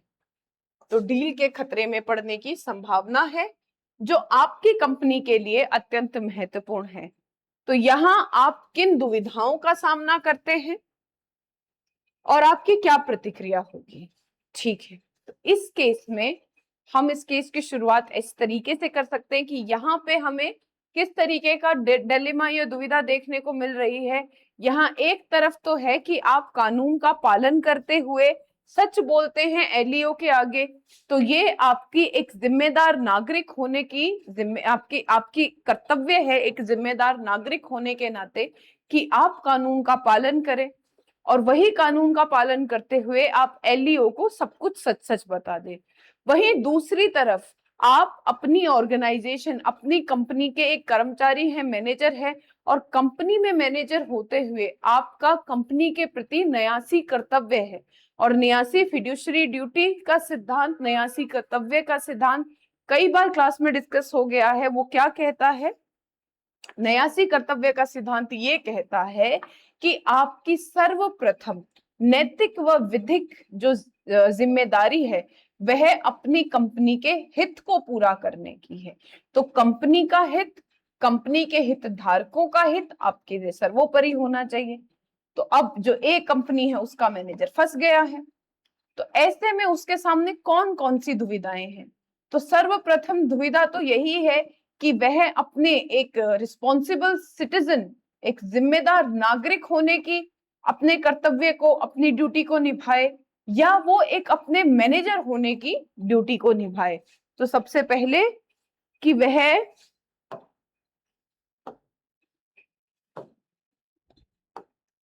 कौन कौन सी दुविधाएं हैं? तो जो पहली दुविधा है वो यह है कि वह सत्य बोले या फिर वह कंपनी के हित पर बात करे, हित की तरफ देखे, माफ कीजिएगा। तो यानी कि वह अपने एक जिम्मेदार नागरिक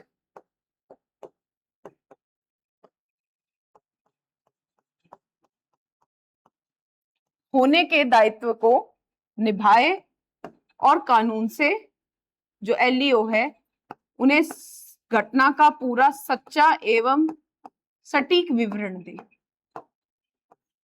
या फिर वह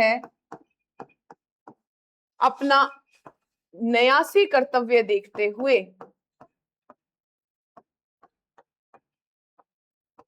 घटना से जो भी महत्वपूर्ण तथ्य हैं या कोई ऐसे तथ्य हैं जिससे मैनेजर बी को कोई नुकसान हो सकता है, उन्हें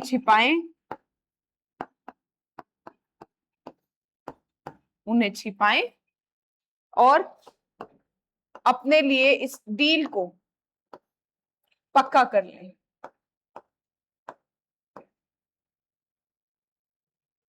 दूसरा यहाँ पे क्या है? दूसरा है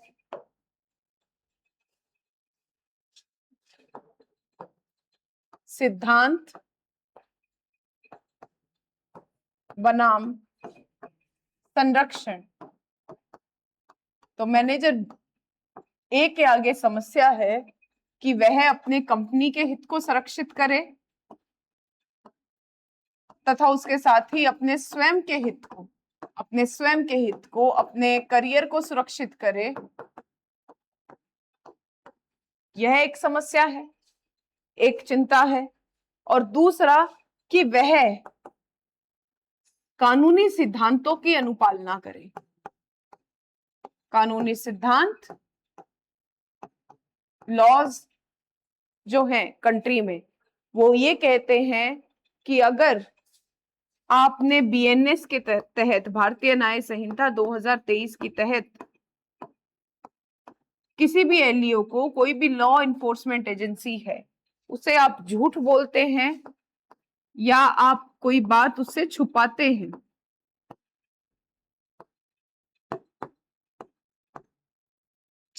हैं, माफ कीजिएगा, छिपाते हैं, तो आपको 7 साल तक की कैद बामुशक्कत यानी कि जेल हो सकती है। ठीक है, तो आप कंपनी के हित को देखते हैं या आप कानून का पालन करते हैं, और कानून का पालन करते हैं तो भी आप अपने स्वयं के हित को देखते हैं। तो सिद्धांत बनाम संरक्षण। अगला है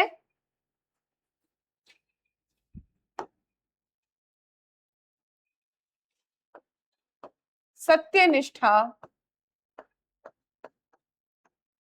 बनाम निष्ठा।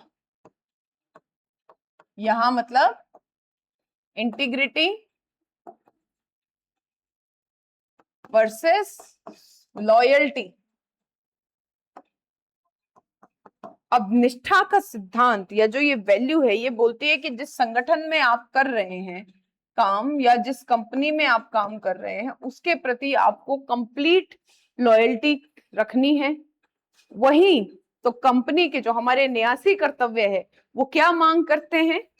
कंपनी के प्रति जो हमारे न्यासी कर्तव्य है, वह यह मांग करते हैं कि कंपनी के प्रति आपके मन में पूर्ण निष्ठा होनी चाहिए। वही सेकंड एआरसी,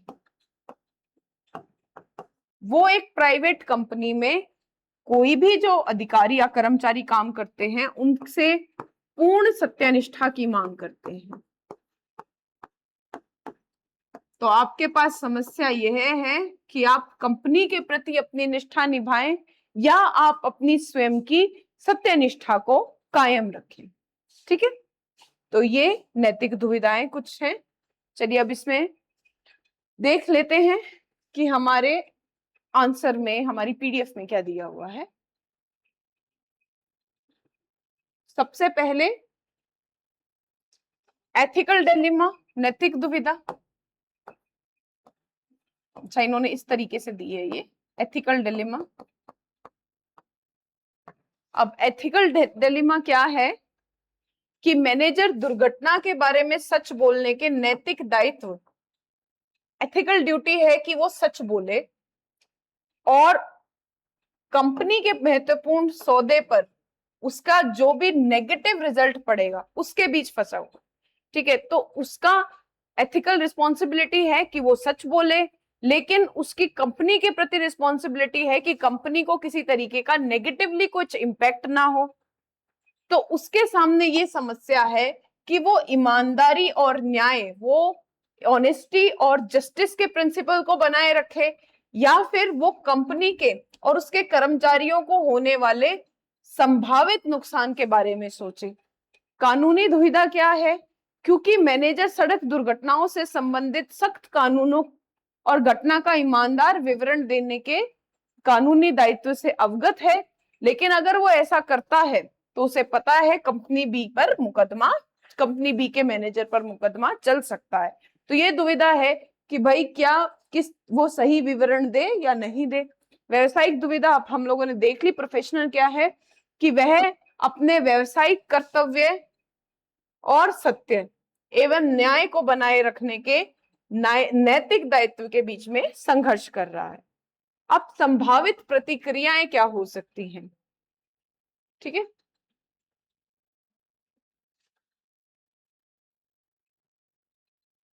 मतलब संभावित प्रतिक्रियाएं यहां नहीं होना चाहिए था, आप उसको मत देखिएगा। इसमें इन्होंने पूछा है कि आपकी प्रतिक्रिया क्या होगी, यानी यहाँ पे अल्टरनेटिव्स नहीं देने हैं, यहाँ पे आपको अपना कोर्स ऑफ एक्शन बताना है, या फिर हम जिसको हम सॉल्यूशन लिख रहे हैं ना अभी अपने फॉर्मेट में, आपकी क्या प्रतिक्रिया होगी, आप क्या करेंगे, आपको ये बताना है।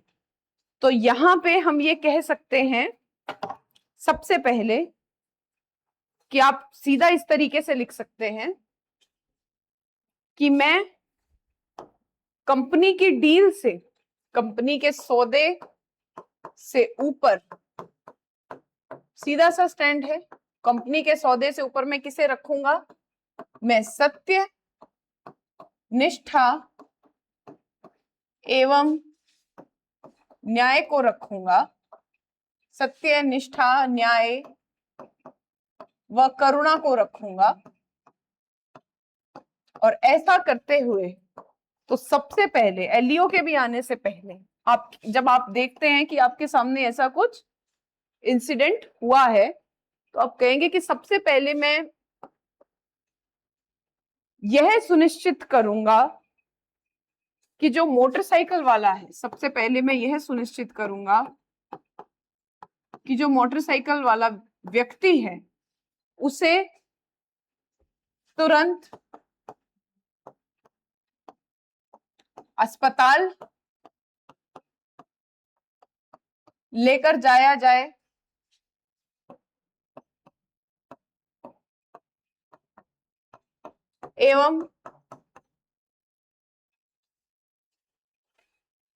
एवं हर प्रकार की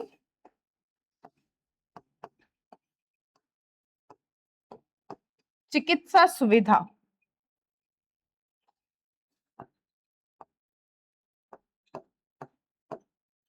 सुविधा दी जाए।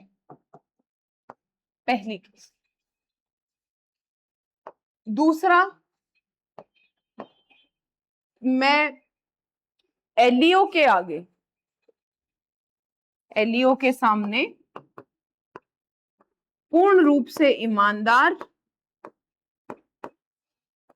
एवं सटीक जानकारी दूंगा। ईमानदार एवं सटीक जानकारी उन्हें दूंगा। तीसरा क्या किया जा सकता है कि मैं प्रबंधक को, जो हमारी मैनेजमेंट है, जो प्रबंधन है, उसे सूचित करूंगा।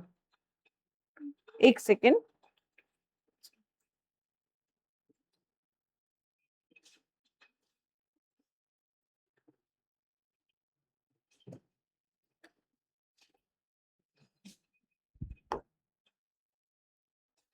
तीसरा है कि मैं हमारे कंपनी के उच्च प्रबंधन को घटना के बारे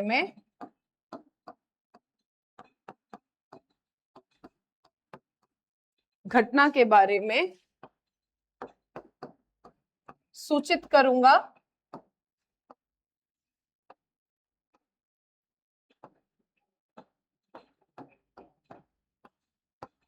या जानकारी दूंगा। ठीक है, इसके अलावा आप ये कह सकते हैं कि मैं किसी कानूनी विशेषज्ञ से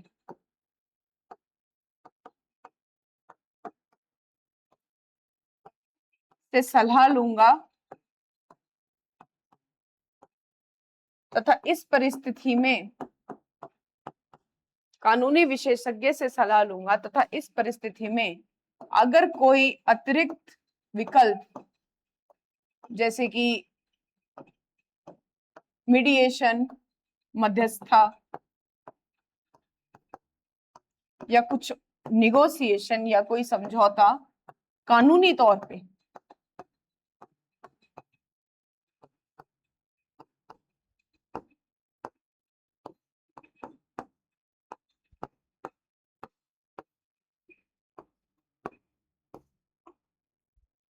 किया जा सकता है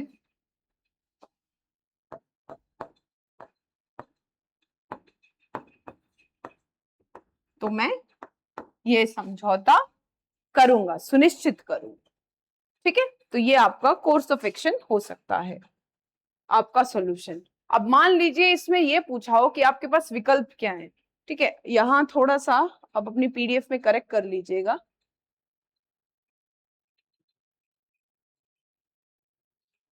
करेक्ट तो क्या किए लिखा ही हुआ है, संभावित प्रतिक्रियाएं, यानी कि पॉसिबल कोर्स ऑफ एक्शन या जिसको हम पॉसिबल ऑप्शन बोलते हैं ना, उसका आंसर है कि अल्टरनेटिव क्या है।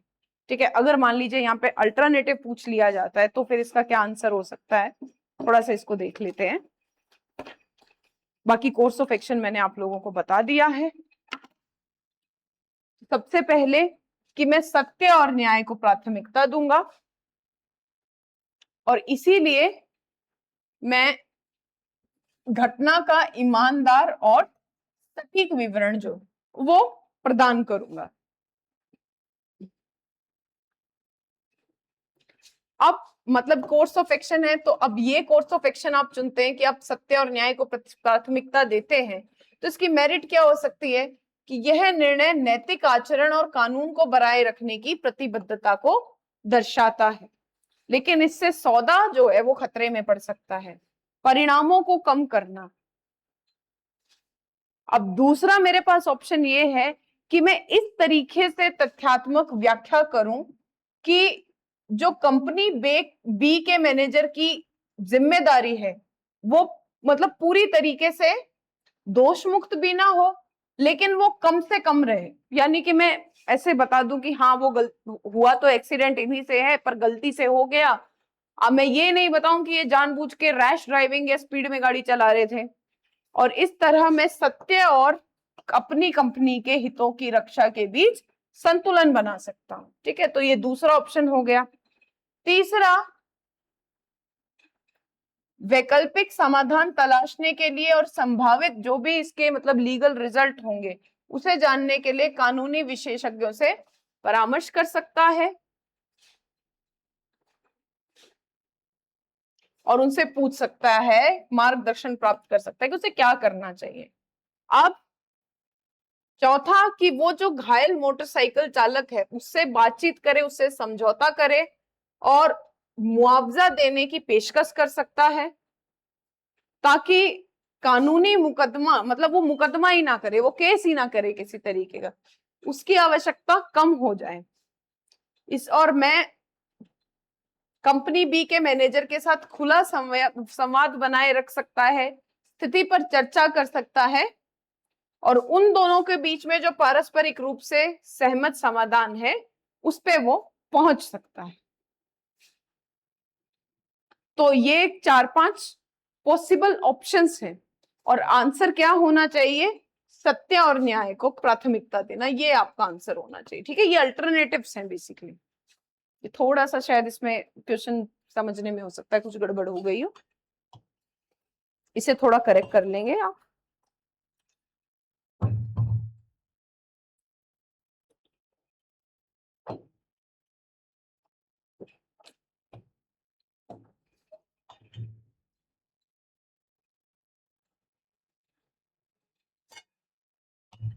चलिए आते हैं हमारी आज की 5वीं केस स्टडी पे।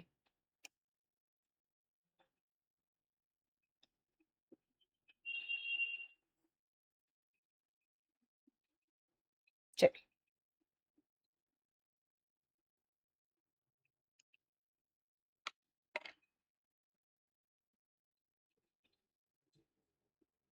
प्रश्न 5, 3 मंजिलों के लिए अनुमत एक इमारत जिसे एक बिल्डर द्वारा अवैध रूप से 6 मंजिल तक बढ़ाया जा रहा था, वह ढह जाती है। परिणाम स्वरूप महिलाओं और बच्चों सहित कई निर्दोष मजदूरों की मौत हो जाती है।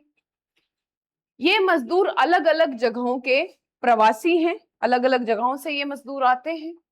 सरकार ने तुरंत पीड़ित परिवारों को नगद राहत देने की घोषणा कर दी गई है। देश भर में इस तरीके की घटनाओं के होने के कारण बताइए और इनकी पुनरावृत्ति रोकने के, तो क्यों ये हो रहा है और कैसे इन्हें रोका जा सकता है। तो यहाँ पे हुआ क्या क्या है, एक बार उसे देखते हैं कि एक बिल्डर को केवल 3 फ्लोर के बिल्डिंग बनाने का अनुमति थी, बनाने की अनुमति थी, पर उसने अवैध रूप से 6 मंजिल बना ली। तो अवैध रूप से बनाई तो क्या कारण दिख रहे हैं यहाँ पे। घटना के होने के कई कारण हमारे सामने आ जाते हैं, हम जानते हैं। ये इस तरीके की केस स्टडी हम लोगों ने पहले भी कर रखी है। तो पहला कारण क्योंकि भ्रष्टाचार है। दूसरा कारण जो अफसर हैं वो अनदेखी करते हैं, किसी प्रकार के थर्ड पार्टी ऑडिटिंग का अभाव है। देन जो इंस्पेक्शन टीम है, इंस्पेक्शन टीम जिनको हम बोलते हैं निरीक्षण टीम, वो निरीक्षण टीम में भ्रष्टाचार दिखता है और समय पर निरीक्षण करने का भी अभाव है, जो ऐसी चीजों को अनदेखा कर देती है। फिर हमें एक साठगांठ देखने को मिलती है ज्यादातर ऐसे मामलों में ठेकेदार अफसर एवं राजनेताओं के बीच, और इसके परिणाम स्वरूप निम्न गुणवत्ता, पुअर क्वालिटी की सामग्री, निम्न गुणवत्ता की सामग्री का प्रयोग होना और इस तरीके के हादसे होना, यह आए दिन की खबर बन जाती है, आए दिन की बात बन जाती है। महिलाओं और बच्चों की यहाँ पे मृत्यु हो जाना, बच्चों के यहाँ पे उपस्थित हो जाना, यह गरीबी को दर्शाता है, यह मानव की मजबूरी को दर्शाता है कि कैसे उसे 2 वक्त के खाने के लिए ऐसी खतरनाक जगहों पे अपने बच्चों के साथ भी काम करना पड़ता है, अपने बच्चों को भी इसमें इन्वॉल्व करना पड़ता है। तो ऐसी घटनाओं के क्या कारण हो सकते हैं, पहला सवाल है हमारे सामने ये। और दूसरा, इन्हें क्या रोकने के उपाय हो सकते हैं। चलिए बात करते हैं कि इन घटनाओं के कारण क्या हो सकते हैं। ठीक है, सबसे पहले बात करते हैं कि इस घटना का कारण क्या हो सकता है। तो कारणों में सबसे पहले हम कारण दे सकते हैं इसमें गवर्नेंस फेलियर। ठीक है, गवर्नेंस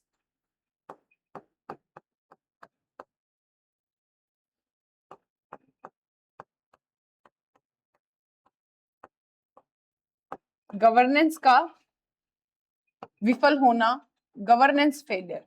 और गवर्नेंस फेलियर हमें किस किस चीज में दिखता है, गवर्नेंस फेलियर हमें क्यों दिखता है, क्योंकि हमें एक साठगांठ दिखती है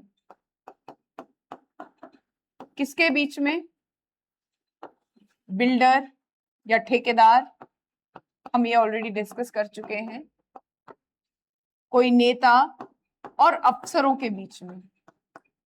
और इसी साठगांठ से उपजता है, या ये साठगांठ ही होती है भ्रष्टाचार की वजह से, जिसकी वजह से ही निम्न गुणवत्ता की चीजों का इस्तेमाल होता है और नियमों की खुलेआम अनदेखी करी जाती है, क्योंकि इन्हें किसी का डर नहीं होता।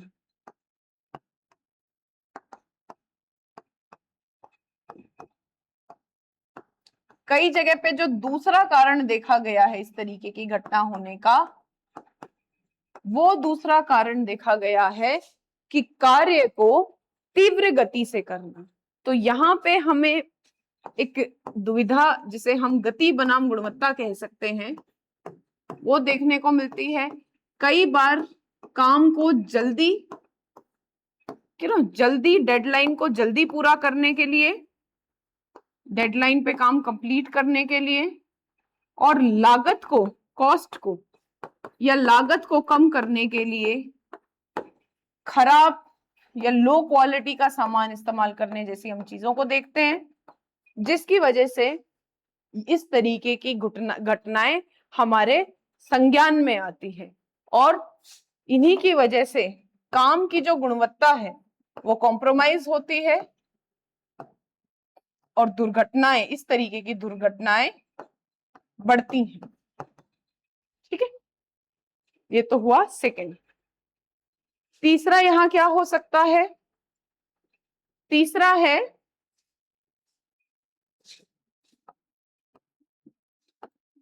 सिस्टमेटिक लूप होल, व्यवस्थागत खामियां। इसको चलिए दूसरे पे करते हैं। तीसरा हमारे सामने यहां है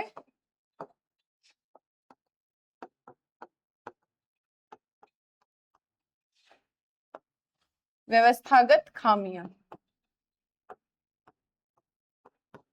और इसके तहत हमें क्या दिखता है कि हमारे यहां पर पुअर मॉनिटरिंग सिस्टम है। पुअर मॉनिटरिंग सिस्टम का मतलब है कि एक निम्न गुणवत्ता, देख लें, कमजोर, जी कई बार क्लास लेते लेते शब्द भी निकल जाते हैं दिमाग से। कमजोर निगरानी तंत्र है या निगरानी व्यवस्था है। किसी भी प्रकार के थर्ड पार्टी या तीसरी पार्टी ऑडिट का अभाव है। इसके अलावा और क्या समस्या है? इसके अलावा हमारे यहाँ पे किसी भी प्रकार का संरचनात्मक ऑडिट, स्ट्रक्चरल ऑडिट नहीं करवाया जाता। और क्या कारण हो सकते हैं? सबसे मुख्य कारण हमने देख लिया, भ्रष्टाचार अपने आप में भी एक कारण है और कई कारणों से भी उपजा है। पांचवा, लालच, ग्रीड। तो लालच किसे होता है? लालच होता है बिल्डर को। तो हम यहां कह सकते हैं कि बिल्डर का निजी स्वार्थ, ठेकेदारों का अपना निजी स्वार्थ होता है। और इनका निजी स्वार्थ क्या होता है कि इनके लालच को पूरा किया जा सके, इन्हें कम लागत में अधिक से अधिक लाभ मिले, और इसलिए यह नियमों को तरोड़ मरोड़ कर लाभ कमाने के चक्कर में रहते हैं और यह मानव की ह्यूमन सेफ्टी को भी एक तार तार कर देते हैं, उसे साइडलाइन कर देते हैं। इसके अलावा दूसरा यहाँ पे जो हम और कारण देख सकते हैं जो इस परिस्थिति में हो सकता है, और जो कारण है वो है बढ़ता शहरीकरण। अब बढ़ते शहरीकरण के कारण जो मांग है वह तो अधिक है, लेकिन मांग के बराबर आपूर्ति नहीं है। यानी कि लोगों को आवास के लिए, रहने के लिए, ऑफिस को, और इस तरीके से बिल्डिंग की डिमांड तो बहुत बढ़ गई है, लेकिन उतनी सप्लाई नहीं है। मांग और आपूर्ति के बीच में हमें एक गैप देखने को मिलता है, जिसके कारण खराब, मतलब जो बिल्डिंग्स हैं उनका निर्माण हो रहा है और उनपे बहुत ज्यादा निगरानी भी रख पाना संभव नहीं हो पा रहा। और ये भी एक इसका कारण हो सकता है कि हमारे देश में सख्त कानूनों का, जो इस तरीके के कोड ऑफ कंडक्ट और ये हैं, जैसे कि बिल्डिंग कोड, या कोई रेगुलेटरी फ्रेमवर्क, यानी कि कोई नियंत्रण का फ्रेमवर्क या कोई टेक्नोलॉजी का इस्तेमाल, इस तरीके की चीजों का अभाव है। तो यह भी अपने आप में एक इसका मुख्य कारण है। ठीक है, चलिए अब आते हैं एक बार अपनी पीडीएफ पे, फिर देखते हैं कोर्स ऑफ एक्शन क्या है, कि इसको रोकने के उपाय क्या है। ठीक है, तो भ्रष्टाचार नियमों के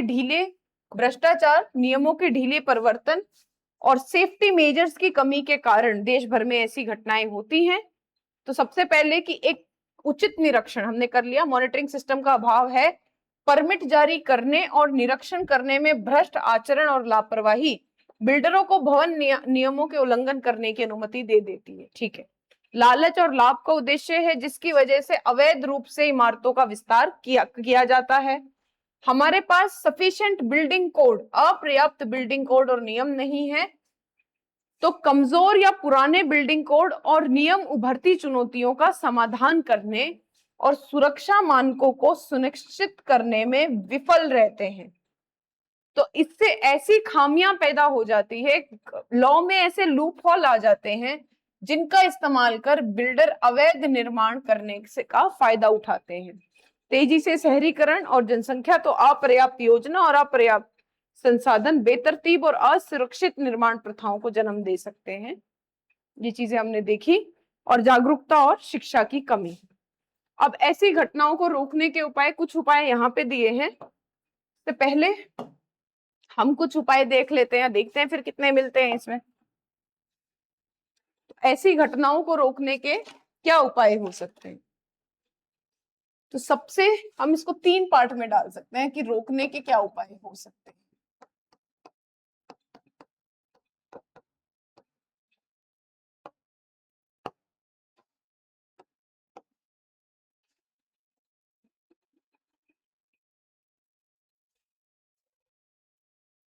ये क्या हुआ?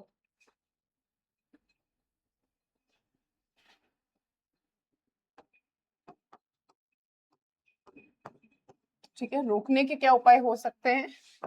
सबसे पहले हम लिख सकते हैं निवारक उपाय। निवारक उपाय मतलब कि प्रिवेंटिव मेजर्स, यानी कि ऐसी घटनाएं हो ही ना, घटना होने से पहले। दूसरा है डेटरेंस मेजर, डेटरेंट मेजर, ये शब्द थोड़ा हम लोग देख लेंगे।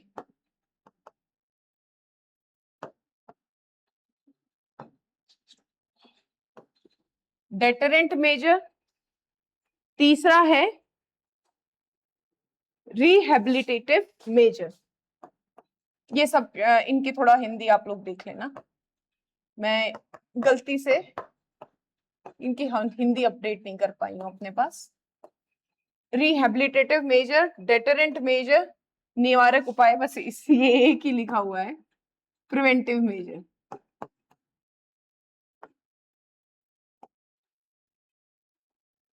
तो अब प्रिवेंटिव मेजर्स के तहत क्या क्या किया जा सकता है? सबसे पहले तो तकनीक का इस्तेमाल किया जा सकता है। ठीक है, हम लोग टेक्नोलॉजी का यूज कर सकते हैं। तो टेक बेस्ड मॉनिटरिंग, तकनीक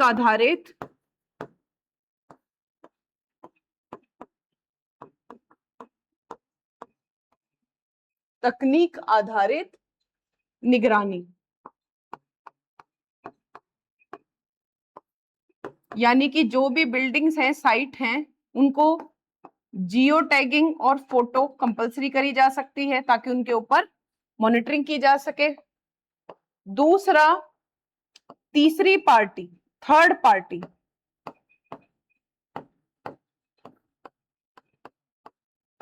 संरचनात्मक या स्ट्रक्चरल ऑडिटिंग,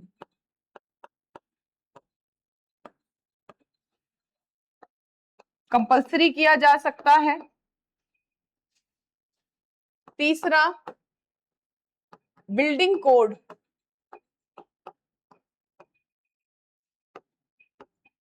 में रिफॉर्म किया जा सकता है। चौथा, लोगों में नियामक ढांचे को, ठीक है, जो रेगुलेटरी फ्रेमवर्क है, नियामक ढांचा, उसे मजबूत करने की आवश्यकता है। डेटरेंट मेजर यानी कि कानूनी, तो कानूनों के सख्ती से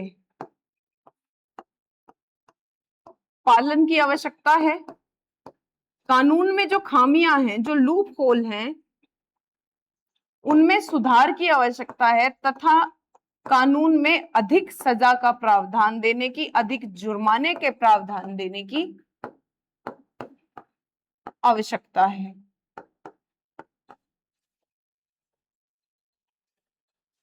रिहेबिलिटेशन मेजर्स में आप जो ये लेबरर्स हैं, दूसरी जगह से आते हैं, काम करते हैं, उनके लिए एक जागरूकता अभियान चला सकते हैं ताकि उन्हें अपने अधिकारों की जानकारी हो। दूसरा, आप पब्लिक के लिए, जनता के लिए एक डेटाबेस तैयार कर सकते हैं उन बिल्डिंग्स का जो अवैध हैं और जिन्हें उन्हें इस्तेमाल नहीं करा जाना चाहिए, ताकि उनके नॉलेज में हो कि कौन सी बिल्डिंग लीगल है और कौन सी बिल्डिंग इलीगल है। इसके अलावा आप लोगों को किफायती आवास या किफायती घर जो है, किफायती आवास या किफायती घर, वो प्रोवाइड करा सकते हैं। और इसके अलावा आप विसल ब्लोअर इंसेंटिव, यानी कि अगर कोई कर्मचारी या कोई व्यक्ति इस तरीके की किसी भी अवैध बिल्डिंग के बारे में या इमारत के बारे में अगर खबर देता है तो उसे लगभग लगभग कुछ इंसेंटिव या मुआवजा दिया जाए, विसल ब्लोअर इंसेंटिव जिसे हम कह सकते हैं। तो इससे इस तरीके की जो अवैध बिल्डिंग है उनकी रिपोर्टिंग में आसानी हो जाएगी। फिर आप ऐसी चीजों में रिपोर्टिंग करने के लिए कोई अवैध जो इमारत वगैरह का उसकी फोटो डाल के रिपोर्टिंग वगैरह करने के लिए आप किसी पोर्टल को भी डेवलप कर सकते हैं, जहां पे जिसे भी कंप्लेन करनी है वो उस पोर्टल पे जाके फाइल करे, उसकी वीडियो या फोटोज आम जो लोग हैं उनकी आप सहभागिता सुनिश्चित करें।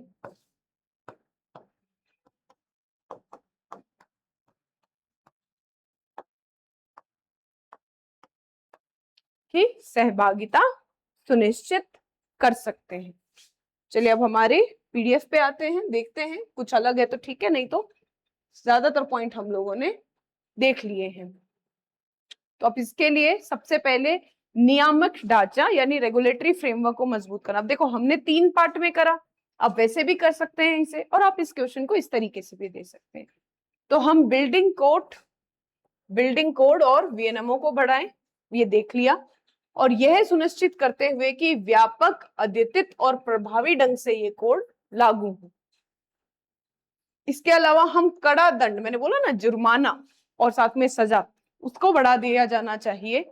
बेहतर निरीक्षण और निगरानी तंत्र, इसको निगरानी तंत्र को मजबूत करें ताकि अवैध निर्माणों की पहचान की जा सके, और ऐसे जो मतलब जगह है जहां पे इलीगल कंस्ट्रक्शन हुआ है वहां पे रेगुलर मॉनिटरिंग करी जानी चाहिए और रेगुलर ऑडिट और परिवर्तन किया जाना चाहिए।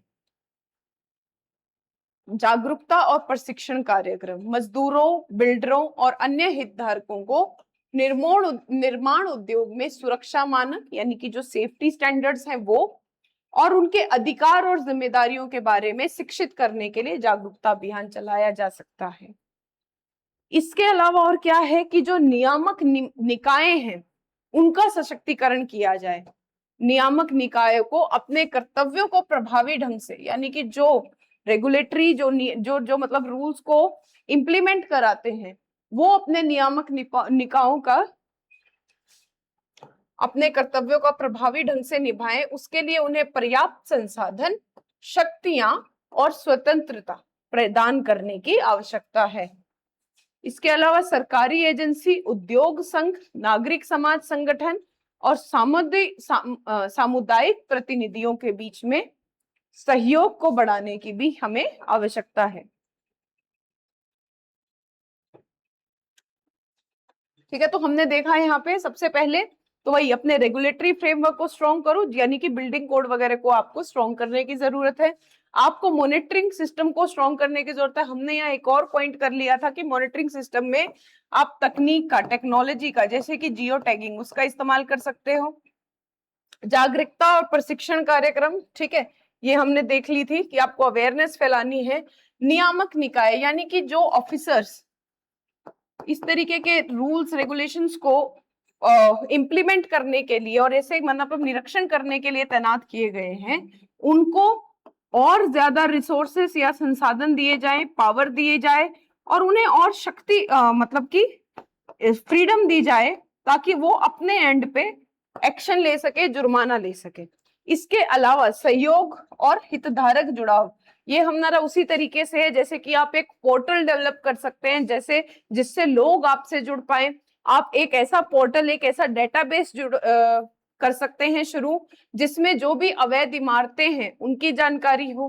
प्लस आप इसी के ही साइमल्टेनियसली ऐसा भी एक पोर्टल बना सकते हैं जहां लोग आपको, अगर कहीं उन्हें लग रहा है कि कुछ नियम भंग हो रहा है या कोई गलत निर्माण हो रहा है या किसी भी प्रकार की कोई ऐसी घटना हो रही है, तो उसकी जानकारी दी जाए। और विसल ब्लोअर प्रोटेक्शन, कठोर दंड देख लिया, और श्रमिक अधिकारों का संरक्षण, यानी कि निर्माण स्थलों का नियमित निरीक्षण, उचित मजदूरी सुनिश्चित करना, स्वास्थ्य देखभाल, उचित मजदूरी और नियमित निरीक्षण, ये हमें करने की आवश्यकता है। चलिए, तो आज के लिए बस इतना ही। मिलते हैं हम आपको आपकी अगली क्लास में। धन्यवाद।